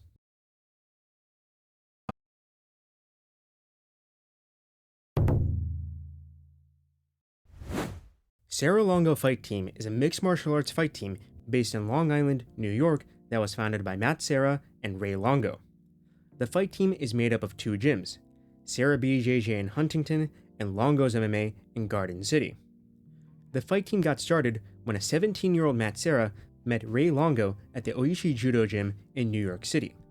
The teenage Matt Serra had been planning to join the Marines, but after a street fight had resulted in him getting a misdemeanor on his record, he had to find a new path, which then led to him pursuing jiu-jitsu. Ray Longo was an accountant who had been inspired to pick up martial arts by Bruce Lee and had trained in arts like Jeet Kune Do and Muay Thai prior to starting jiu-jitsu.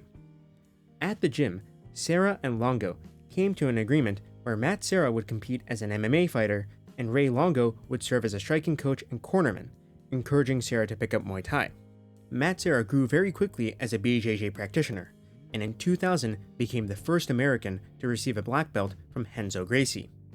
Serra also grew as a fighter, eventually going on to win the comeback season of The Ultimate Fighter, challenge Georges St. Pierre for the title, and win the UFC welterweight title in what is considered by many to be the greatest upset in UFC history. Matt Serra's victory over GSP is in large part due to Ray Longo prioritizing Serra's boxing during the training camp leading up to the title fight, as Longo had assumed, and assumed correctly, that GSP was only afraid of Matt Serra's jiu-jitsu. However, that was not Serra-Longo's only success with pulling off major upsets against all-time divisional greats, as after Matt Serra retired from MMA in 2010, he and Ray Longo began to coach the undefeated college wrestling phenom Chris Weidman. Weidman tore his way through the UFC middleweight rankings, where he faced the legendary Anderson Silva, and in their bout, after getting this piece of advice from Ray Longo, "I want you to punch a hole in the chest. That's what I want." Weidman went on to do just that, pulling off another massive upset for the Serra-Longo fight team. Other top-tier fighters who have trained at the Serra-Longo fight team include the UFC bantamweight champions Merab Dvalishvili and Aljamain Sterling, UFC lightweights Nazim Sadikov and Matt Frivola, and of course, the strongest real estate salesman of all time, Al Iaquinta. The UFC women's strawweight Mizuki Inoue and her younger brother, the rising bantamweight champion Naoki Inoue, have also trained at the fight team in the past, with Mizuki still being a member. And while Stephen Wonderboy Thompson has never become an official member of the fight team, Wonderboy has worked a lot with the team in the past, which is in part due to Thompson's brother being married to Chris Weidman's sister. The style of the fight team is characterized with a strong reliance on wrestling and jiu-jitsu to control opponents, with Merab, Aljo, Weidman, Frivola, Iaquinta, and Matt Serra himself relying on their wrestling and grappling prowess to defeat their opponents. Nowadays, due to Merab and Aljo moving to train at Syndicate, Ray Longo finds himself traveling out to Vegas to work with the team there quite often, leading to a bit of a blurred line between the teams. But considering the friendly atmosphere they have there, I doubt it leads to much friction.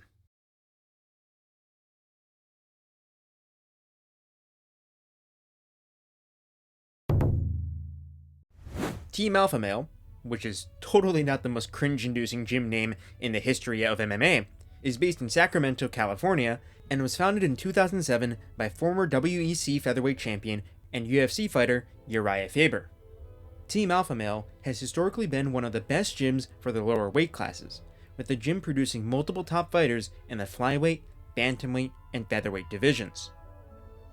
A few notable names include former UFC bantamweight champion TJ Dillashaw, former UFC bantamweight champion Cody Garbrandt, former UFC flyweight champion Davison Figueiredo, UFC featherweight knockout artist Josh Emmett, UFC flyweight Joseph Benavidez, and UFC featherweight Chad Mendes.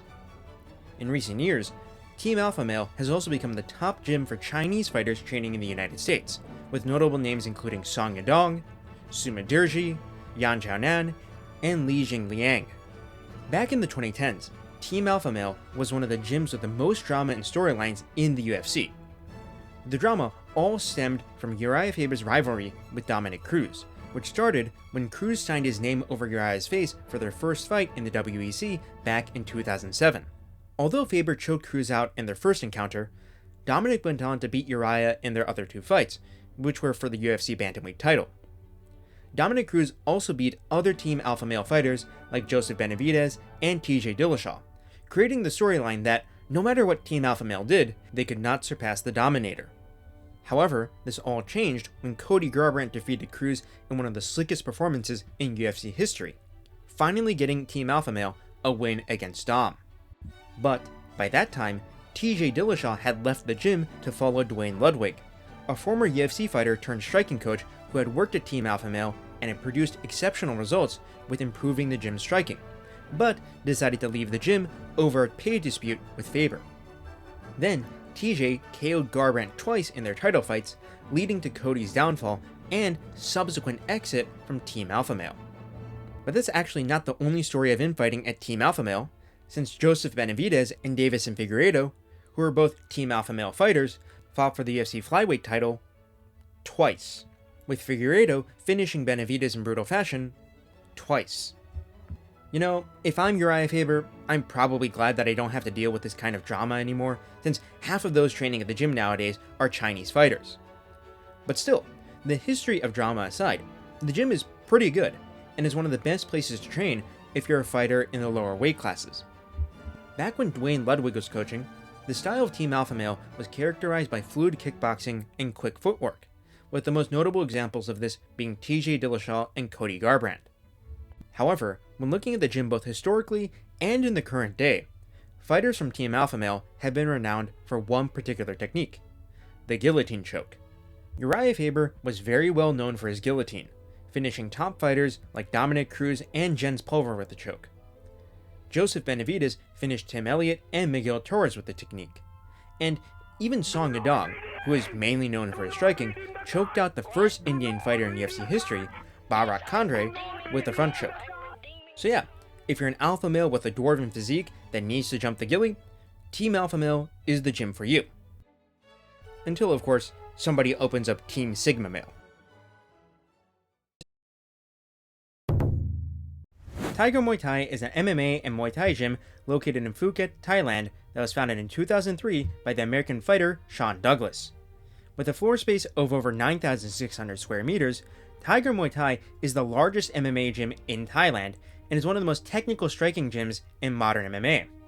And also, Tiger Muay Thai is far and ahead one of the most popular gyms on social media and has progressively geared itself more and more in that direction, with the gym having yoga sessions, a spa, and even a restaurant attached to it. However, the gym is still home to plenty of top-tier fighters, most of whom train in the pro and invite-only classes that are held at the gym. Notable fighters include Petr Yan, Alexander Volkanovski, Valentina Shevchenko, and Rafael Fiziev, who is also the lead striking coach at Tiger Muay Thai. Many fighters who have trained at Tiger Muay Thai began doing so due to the Tiger Muay Thai tryouts, with notable names like Alexander Volkanovski, Kai Kara France, and Dan Hooker winning in different years. Although Tiger Muay Thai did away with the tryouts in 2020 during the global COOF problem, they were brought back in 2023, with the winner of the tryout being awarded a $100,000 contract with one championship. Now, there are some upsides to this contract, with the main advantage being that it's for $100,000 per fight. But remember, this is at one championship. And do you remember what their former two-weight world champion, Reinier de Ridder, said about them? I feel I have to do for other fighters. If you think of signing with one championship, don't. It's that simple. You should not. There's nothing there. There's no fights. You're just wrong if you do this. If you sign there, this is a bad mistake. So yeah, if you're alright with fighting once every 2 years or so for $100,000, while in a contract that's extended for near eternity, I guess this program is for you. But anyways, with Tiger Muay Thai, this style is very much about striking, and specifically adapting Muay Thai for MMA like Alexander Volkanovski, Rafael Fiziev, and Petr Yan have done. Fighters from Tiger Muay Thai typically take a lower stance than traditional Thai fighters, use much more head movement, and are typically known as some of the most technical strikers in their respective weight classes. It's also worth mentioning that fighters who have trained at the gym in the past have dealt with being at a reach and height disadvantage in the striking very well, with Petr Yan arguably beating Sean O'Malley, Volkanovski outclassing Max Holloway, and the 5'8" Rafael Fiziev outstriking the 6'3" Ignacio Bahamondes to a 30-27 decision. However, in the past few years, more and more top-level fighters have been moving to train at Bangtao Muay Thai, which is another gym in Phuket, Thailand, that was started by the former Tiger Muay Thai MMA trainers George and Frank Hickman in 2021 after an amicable split with the gym. This has led to Volkanovski training at Bangtao instead of Tiger Muay Thai while he's in Thailand, as well as more top-level fighters like Yuri Prohaska and Zhang Weili training there instead as well.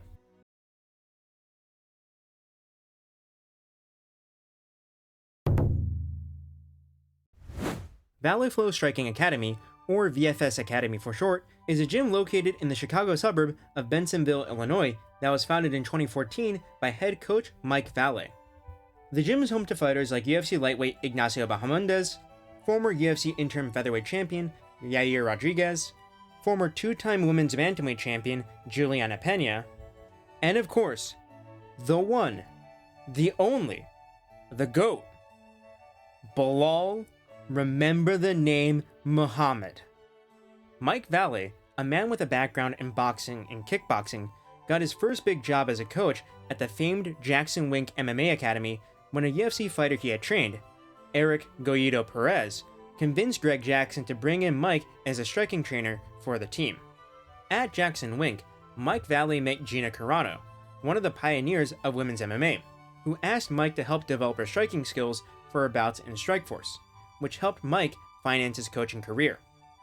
While working at Jackson Wink, Mike Valle became well known for training fighters of Latin American origin, and even ran the Latin American program for the gym back in 2013.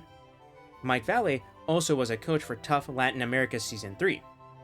Mike Valle left Jackson Wink in 2014 to put the experience he had gained at the gym to good use, which led to him starting up Valle Flow Striking. At first, he was training fighters out of his garage, but this didn't stop Mike Valle and his fighters from producing results, as Yair Rodriguez, while he was training out of Mike Valle's garage, scored a highlight reel knockout against Andre Fili at UFC 197.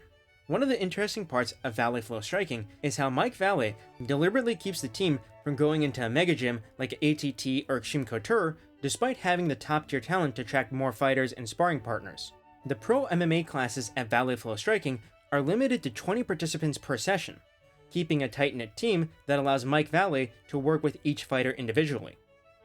One of the points that Mike Valle prides himself on personally is his ability to hold pads well, which is something I agree with when considering some of the shots that Yair Rodriguez and Ignacio Bahamondes have landed on their opponents in the past. Fighters training out of this gym tend to be mostly Latin American, although there are a number of exceptions, including Bel Goat. If I were to say one thing that Valle Flow Striking fighters are good at, it would have to be distance management. We saw this demonstrated by Ignacio Bahamondes' KO over Miguel Torres with a slick counter right, and in Belal's performance against Leon Edwards, where he was able to close range against the longer Edwards by keeping Leon on the end of his jab at all times. And if I were to describe the gym's weakness, it would be their difficulty dealing with stance switchers. Yair Rodriguez struggled against Volkanovski switching stances throughout their title unification bout, with Yair eventually being caught with a switching right hook that led to a TKO finish. The same goes for Ignacio Bahamondes, who got outstruck by Rafael Fiziev, who threw body kicks out of both stances to outpoint the much taller Chilean. And in his title defense, Belal was unable to keep up with the smooth footwork of Jack Della Maddalena, who incorporated stance switching and the dart to tear him apart over 5 rounds.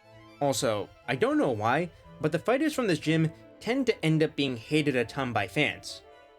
Juliana Pena is seen as annoying, Yair Rodriguez is thought of as entitled, as he thought he deserved a title shot after beating a debuting Patricio Pitbull while coming off of a 2-fight loss streak, and on top of that, he's beefing with a fan favorite in Diego Lopez. And well, Belal is Belal. Although I think more and more people are coming to like Belal after his war with JDM and win over Kamaru Usman, where he TKO'd Kamaru Usman by making him cry on his own podcast to the point where Usman won't release the video of their conversation. But, love them or hate them, this is a small and very elite team of fighters, and they deserve to have their names remembered.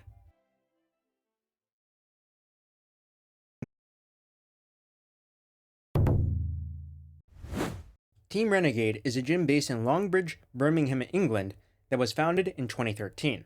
Originally, Team Renegade was a Brazilian Jiu-Jitsu gym. However, in 2018, a nearby MMA gym called Ultimate Training Center closed down, leading to fighters who were formerly at that gym, like Leon Edwards and Tom Breese, joining Team Renegade, after which the gym started MMA sessions. In addition to Leon Edwards and Tom Breese, some notable fighters who train at Team Renegade include Fabian Edwards, who is the 2025 PFL middleweight tournament champion and Leon's younger brother, and the UFC lightweight Jai Herbert. There's also Veronica Hardy, a UFC fighter competing in the women's flyweight division, who is married to the former UFC welterweight Dan Hardy. The UFC featherweight top contender Arnold Allen has also trained at the gym extensively, although Allen also trains at BKK Fighters in Colchester and spends time at Tristar Gym in Canada under Firas Zahabi. Team Renegade was originally based in Kings Heath, but the gym was forced to close down during the pandemic. forcing the fighters to train at home on mats that they brought in and installed in whatever spare space they had. However, the gym had a huge revival in 2022 when Leon Edwards shocked the world by knocking out the pound-for-pound #1 fighter Kamaru Usman in the 5th round and claiming the UFC welterweight title in a comeback victory.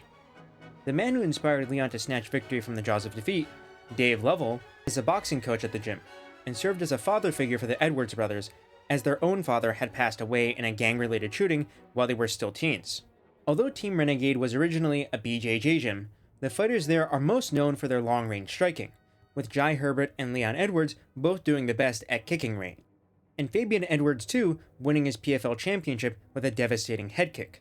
However, this style has often been criticized as boring, with Leon Edwards receiving a lot of criticism for his title defense against Colby Covington, where he spent most of his bout kicking Colby at range and not going for the finish. Fighters from Team Renegade also tend to struggle with being pressured, with Jai Herbert suffering a devastating KO loss at the hands of Ilia Topuria due to being backed up to the fence, and Leon Edwards losing his belt to Bilal Muhammad because of the effectiveness of Bilal's lead handwork and wrestling. One interesting story from Team Renegade is how the UFC welterweight, Ian Gary, was banned from the gym at Leon's request, with Leon saying that Ian Gary did not follow the rules or the spirit of the gym. Veronica Hardy backed this claim up by saying that Ian Gary did not follow basic rules and implied that Gary gossiped about others. And finally, Paddy Pimblett came out and said that Leon Edwards had knocked out Gary in sparring before at the gym, and Ian Gary sort of implied that he had been caught by the same kick that landed on Usman, so there may be some truth to this claim. But anyways, the gym is one of the most popular in England, and it's open to everybody except Ian Gary.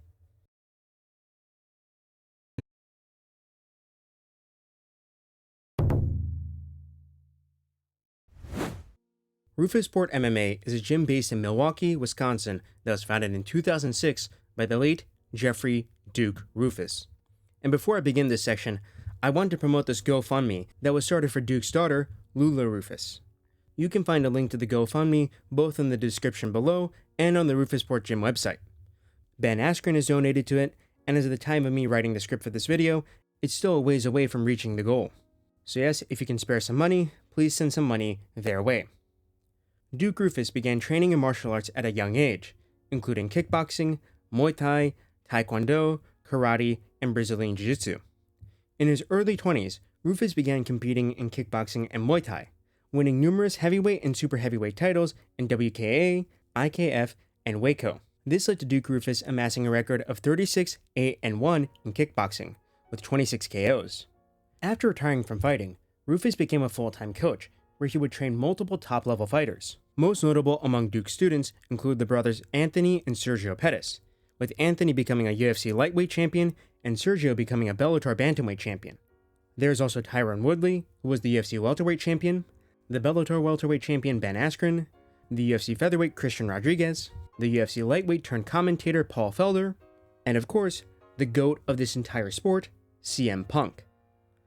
According to Anthony Pettis, Duke Rufus served as a second father to the brothers, who had lost their biological father while they were still both children. In addition to being their coach, Duke Rufus would mentor them on life, with the discussions often going on into the late hours of the night. The Pettis brothers also worked very well with Rufus's background in traditional striking arts like karate and taekwondo, with some of their wildest attacks being techniques they developed alongside Duke Rufus. Notably, there's the Showtime kick that Pettis landed on Benson Henderson during their fight in the WEC, the jumping Superman punch where Anthony bounded off the cage to KO Stephen Thompson, and Sergio Pettis' spinning back fist KO win over Koji Horiguchi. And yes, Rufus was actually teaching these techniques, as you can see in this video of Duke Rufus demonstrating a leaping left hook where he bounds off the cage, which is very similar to the punch that Anthony Pettis landed on Wonder Boy. In addition to developing these highly unorthodox striking techniques, Rufus managed to make Tyron Woodley, a pure wrestler, a competent MMA striker with a strong right overhand. But as for Ben Askren, well, at least he was doing the spinning back fist of doom, you know?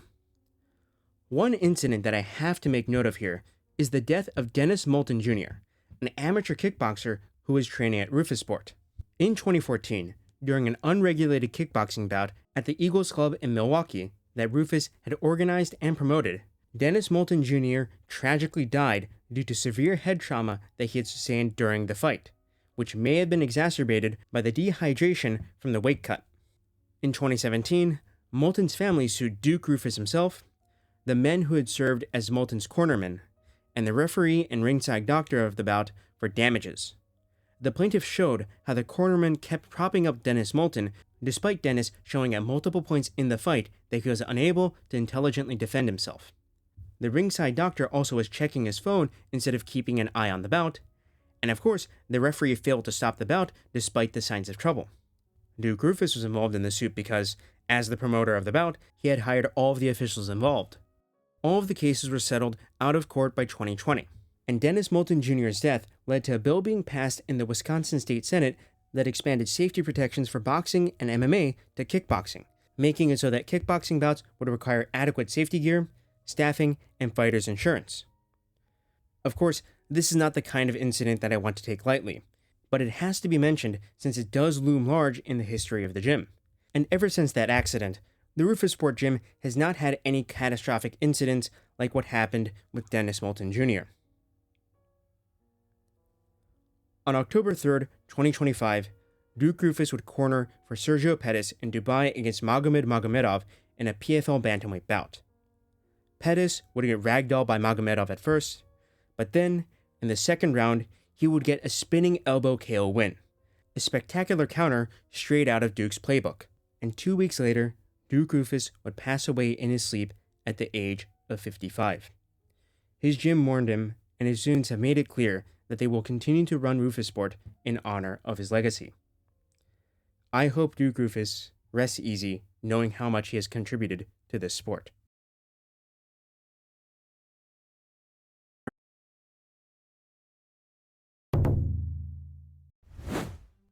Four Ounce MMA is a mixed martial arts gym in Houston, Texas that was founded in 2007 by Jeremy Mahon, who then sold the business in 2009 to Adrian Solids, who then sold the gym to the current owner, head coach, and former UFC fighter Daniel Pineda. The gym is the home of UFC flyweight top contender Joshua Van and the UFC flyweight prospect Alden Correa. Although the gym was relatively unknown prior to the rapid rise of Joshua Van through the UFC flyweight rankings, some fighters of note, including Derek Lewis and Daniel Pineda himself, have trained at the gym in the past. The team at 4 Ounce MMA is still relatively small, with the only UFC fighters on the team being Joshua Van, Alden Correa, and Michael Aswell. However, this small team does do one thing really well, which is teaching its fighters to box effectively with 4 Ounce gloves. Both Joshua Van and Alden Correa have demonstrated their proficiency with boxing in the pocket with 4 Ounce gloves, with Joshua Van outstriking top contender Brandon Royval and Alden Correa knocking out Alessandro Costa, whose only prior losses in the UFC were to currently ranked opposition like Steve Erceg and Amir Albazi. Unlike many other MMA gyms, 4 Ounce MMA offers no classes for traditional gi jiu-jitsu, but instead offers dedicated classes for no-gi grappling and wrestling, which may stem from Daniel Pineda's preference for avoiding training in the gi while preparing for a fight.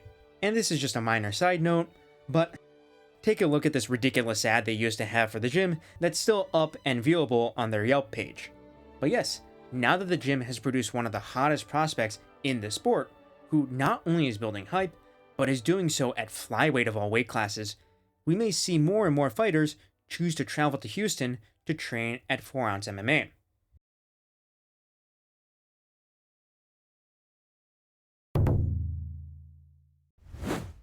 AMC Pankration is a gym that was located in Woodinville, Washington, that was founded in 1991 by Matt Hume. Matt Hume, who had trained in judo, boxing, and folk-style wrestling as a child, took up an interest in the ancient Greek martial art of pankration while he was studying at Central Washington University. Pankration is an ancient Greek martial art that took place at the ancient Olympics. It was basically a very early form of MMA, with fights including punches, kicks, wrestling, submissions, and headbutts. Basically, anything that wasn't biting or eye gouging was allowed. Matt Hume's interest in the ancient martial art led to him starting a Pankration Club at his university, where he invited various different martial artists to train together. After graduating, Matt Hume partnered up with Hiroshi Manashi to form AMC Pankration, which is short for American Martial Arts Center Pankration. In 1994, Matt Hume began his professional career as a fighter, where he would compete in the Japanese promotion Pancrase, where he faced notable names like Ken Shamrock and Minoru Suzuki. After finishing his pro career at 5-5, Matt Hume would dedicate himself to coaching, where he would go on to develop the legendary flyweight fighter Demetrius Mighty Mouse Johnson. Under Matt Hume's guidance, Demetrius Johnson would go on to set the record for the most title defenses in UFC history. Another notable fighter out of AMC Pankration is Bibiano Fernandez, a Dream Bantamweight Grand Prix champion. Both DJ and Bibiano Fernandez also became champions in Championship, where Matt Hume also serves as the senior vice president of the company and has done so since 2011, which really helps to explain why the trade between Demetrius Johnson and Ben Askren went off without much of a hitch. There's also not much more I can say about AMC Pankration here, since the gym was never a mega gym like ATT or Xtreme Couture, and was basically Matt Hume's own personal operation. An incredibly impressive accomplishment, since the gym was home to one of the GOATs of the sport. However, the gym has been closed since 2023, and AMC Pankration's website has not been updated since Demetrius Johnson was in the UFC, so it is quite likely that this gym may be, for all intents and purposes, defunct. The MMA Lab is a gym based in Arizona that was founded in 2006 by Jason Beck, who was working in tandem with the UFC legend Royce Gracie. The gym is the home to two former UFC champions, former bantamweight champion Sean O'Malley and former lightweight champion Benson Henderson, with Henderson actually being one of the current co-owners of the MMA Lab.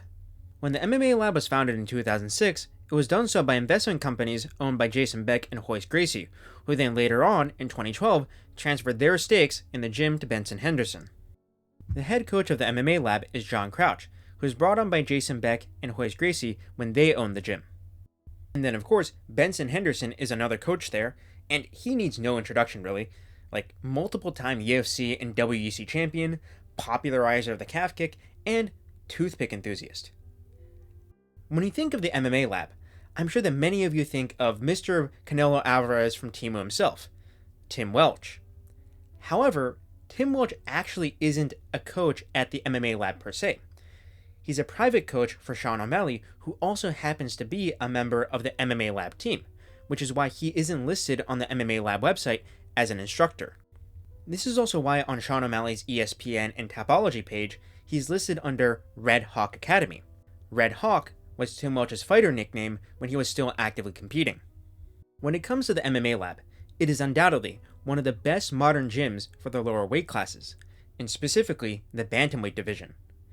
As of the time of me making this video, 4 ranked bantamweights in the UFC train at the MMA Lab, with those being Sean O'Malley, Kyler Phillips, Marcus McGee, and, of course, we can't forget the Benjamin Netanyahu of the UFC, Mario Bautista. And yes, I know that hating on Mr. Bautistic for hugging Jose Aldo up against the fence hasn't been cool ever since he boxed up Punchy Bag from Bellator. But you see, I hated Mario before it was cool to hate him, because I believe Damon Blackshear beat him when they fought, and I'm willing to die on that hill. Also, random fun fact, but both Kyler Phillips and Sean O'Malley have tested positive for Ostarine, the same drug, which, you know, is pretty interesting because they both train at the MMA Lab. But anyways, my personal dislike for 2 of the MMA Lab's top bantamweights aside, the gym has good talent in other divisions as well. Notably, there's Jared Cannonier at middleweight, Clayton Carpenter at flyweight, and Draclara Close at lightweight. In general, the fighters from the MMA Lab are mostly strikers, with Sean O'Malley and Marcus McGee both putting on very competitive battles on the feet against Petr Yan, and Jared Cannonier putting away the likes of Gregory Rodriguez even while being over the age of 40. There really isn't a super apparent style from the MMA Lab that you can find in common across their fighters, but they are all competent strikers on the feet who also have solid takedown defense. There isn't a single terrible striker at the entire gym, so the MMA Lab is definitely doing a lot right when it comes to their striking training. But yeah, this is the gym to go to if you're living in Arizona, or you're a bantamweight who wants to train with UFC level guys.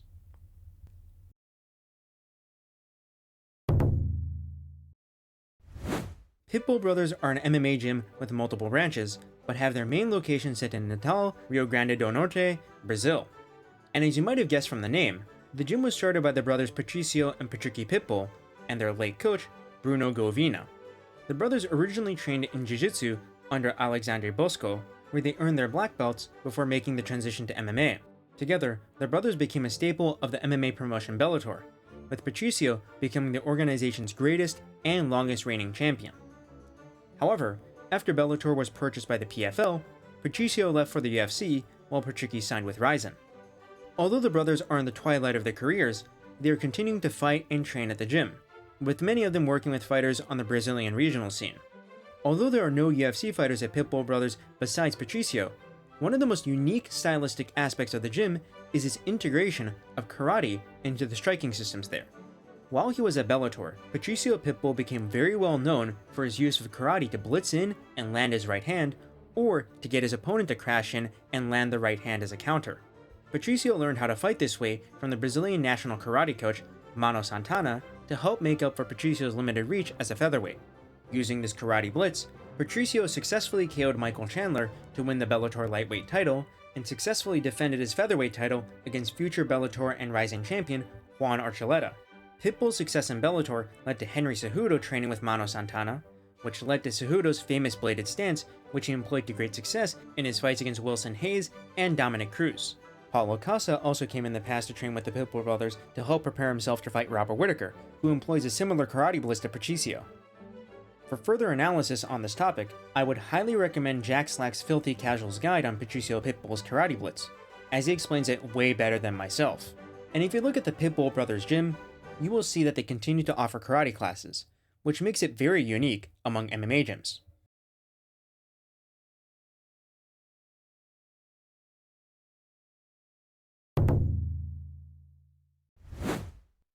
Scrappy MMA and Fitness is a mixed martial arts gym located in Perth, Western Australia that was founded by head coach Ben Vickers. Most notably, Scrappy MMA and Fitness is the home of UFC welterweight champion Jack Della Maddalena, and has been his main training facility for the entirety of his career. Ben Vickers grew up in the United Kingdom, where he joined the army at an early stage. While he was in the military, Ben Vickers developed an addiction to alcohol as well as post-traumatic stress disorder, two problems he's written about at length on his blog on the Eternal MMA website. After leaving the army, Vickers took up fighting and had a couple of pro fights, but retired quite early on in his career, hanging up his gloves in 2008 at 28 years old when he realized that he couldn't become a world champion. However, this didn't make Vickers abandon the sport. On the contrary, he doubled down on his commitment to MMA as a coach. This led to Vickers training small groups of people at a time before he started Scrappy MMA.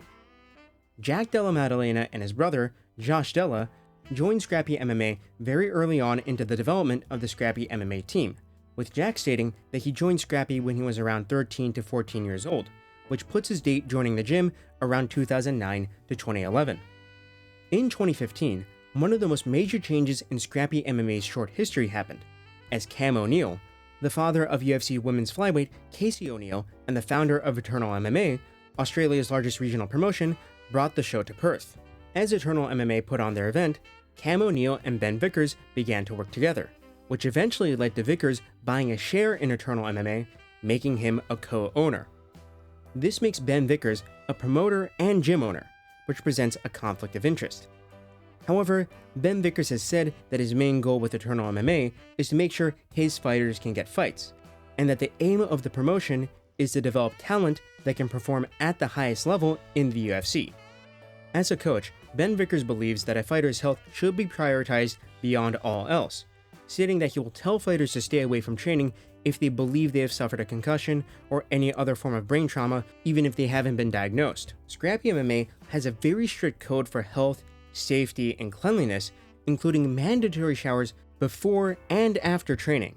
Prioritizing the health and safety of fighters over intensity in sparring represents a divergence from the much harder gym cultures of old school gyms like Chute Boxe, where hard sparring every day was the norm. Vickers, drawing on his own struggles with mental health, also has a solid grasp of what motivates a fighter, and his guidance helped Jack Della Maddalena overcome losing his first two pro fights. Although Ben Vickers is the head coach for Jack Della Maddalena and Scrappy MMA, he frequently brings in sparring partners and trainers from outside the gym to help prepare his fighters. Most notably, the second best grappler of all time, Craig Jones, has been training with the Scrappy MMA team since at least JDM's fight with Kevin Holland. Vickers has said that Jones's style works very well with Madalena's ability to scramble out of dangerous and disadvantageous positions, which JDM demonstrated in his comeback victories against the likes of Ramazan Emeev, where he escaped a choke and proceeded to knock the Dagestani out, and his fight with Gilbert Burns, where he finished Burns after scrambling out from having his back taken. Other notable fighters who have trained at Scrappy MMA include UFC featherweight champion Alexander Volkanovski and UFC flyweight Steve Versek, albeit both of them are members of Freestyle MMA and Wilkes MMA respectively. But yes, Scrappy MMA is a small but elite gym for a reason, and the fact that Ben Vickers took JDM from being 0-2 on the regional scene to being the world champion is a testament to his prowess as a coach. And put the "keep pinging the cunt" clip right here.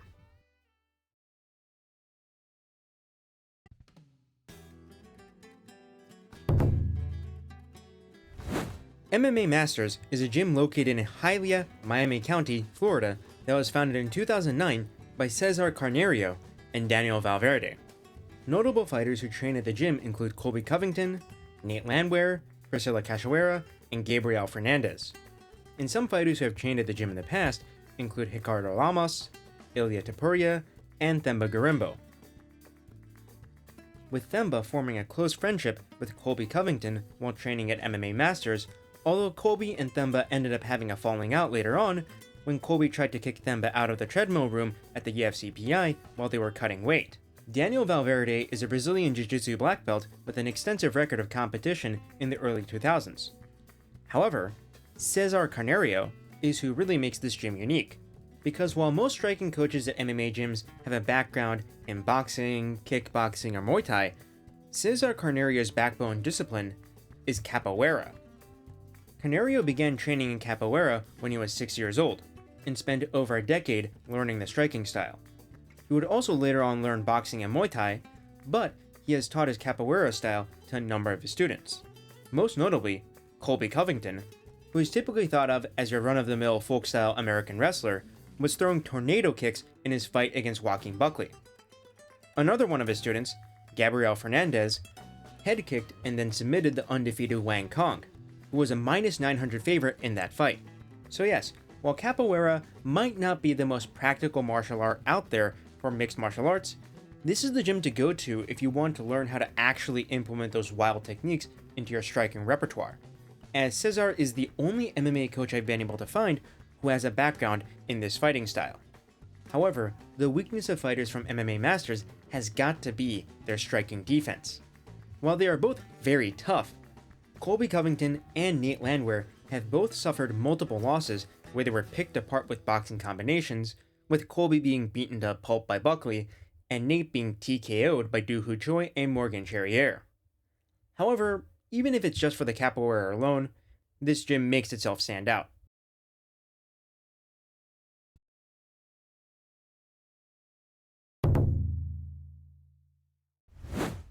factoryX Muay Thai is a gym based in Englewood, Colorado that was founded in 2009 by head coach and owner Mark Montoya. Mark Montoya grew up with a background in baseball. He was fascinated with boxing, but his mother didn't allow him to train it because she didn't want to see him get injured. Montoya's talent in baseball led to him getting a scholarship to Metropolitan State University, and after graduating from college, he worked for a brief time as a journalist. However, he found himself unhappy with his career path, and Montoya looked for a way to change up his life. As luck would have it, he ended up watching some Muay Thai fights on ESPN and falling in love with the striking art. This led to Montoya beginning training in the art of 8 limbs at 23 years old. He started his training at a Colorado gym called Champions, during which time he worked with Dwayne Ludwig, a man who would go on to fight in the UFC and become a famous coach in his own right. After training for a while, Montoya traveled to Thailand, where he would further improve his skills, and would also take a few Muay Thai fights in Florida. And around this time, Montoya decided he wanted to become a striking coach for mixed martial arts. This decision led to Montoya training in BJJ, so as to make sure he had a well-rounded understanding of the fight game. After developing his skills and coaching ability, Mark Montoya opened factoryX. The name was derived from how, back when the gym was in a small facility, Mark Montoya's strength and conditioning coach described the gym as a, quote, sweat factory. factoryX is home to notable fighters like the UFC featherweights Yusuf Zalal and David Anama, the UFC bantamweights Jonathan Martinez and Chris Gutierrez, UFC middleweight Cody Brundage, the UFC light heavyweight Dustin Jacoby, and the former PFL tournament winner Rob Wilkinson.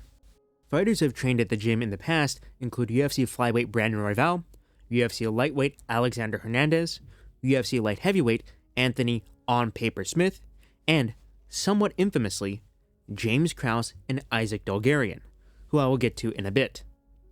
As is implied in the name of the gym, Muay Thai is the main strong point for factoryX fighters, with this being demonstrated by the likes of Yusuf Zalal, Chris Gutierrez, and Jonathan Martinez. In his fight against Jack Shore, Zalal demonstrated his Muay Thai by landing a clean step-in knee to hurt Shore before submitting him with an arm triangle. Chris Gutierrez landed a similar knee to KO Frankie Edgar and is known for having a unique fight style built around teeps, front kicks, and low kicks to outpoint opponents at range. And of course, besides Edson Barboza, Jonathan Martinez is the only guy in the UFC to have 2 stoppages via leg kicks, destroying Cub Swanson and Adrian Yanez's legs with his powerful inside low kick, and even nearly finishing Marcus McGee with low kicks in the 3rd round. It is also worth noting that Anthony Smith had a very Muay Thai oriented stance while he was still competing, with a high guard and very upright posture. However, there are weaknesses to this Muay Thai heavy fight style, which is a lack of boxing offense and takedown defense. When Jonathan Martinez fought Jose Aldo, who is fantastic at checking leg kicks, he found himself getting outboxed. And when Chris Gutierrez and Yusuf Zalal fought Song Yadong and Ilya Topuria respectively, they got pressured by boxing combinations and taken down multiple times.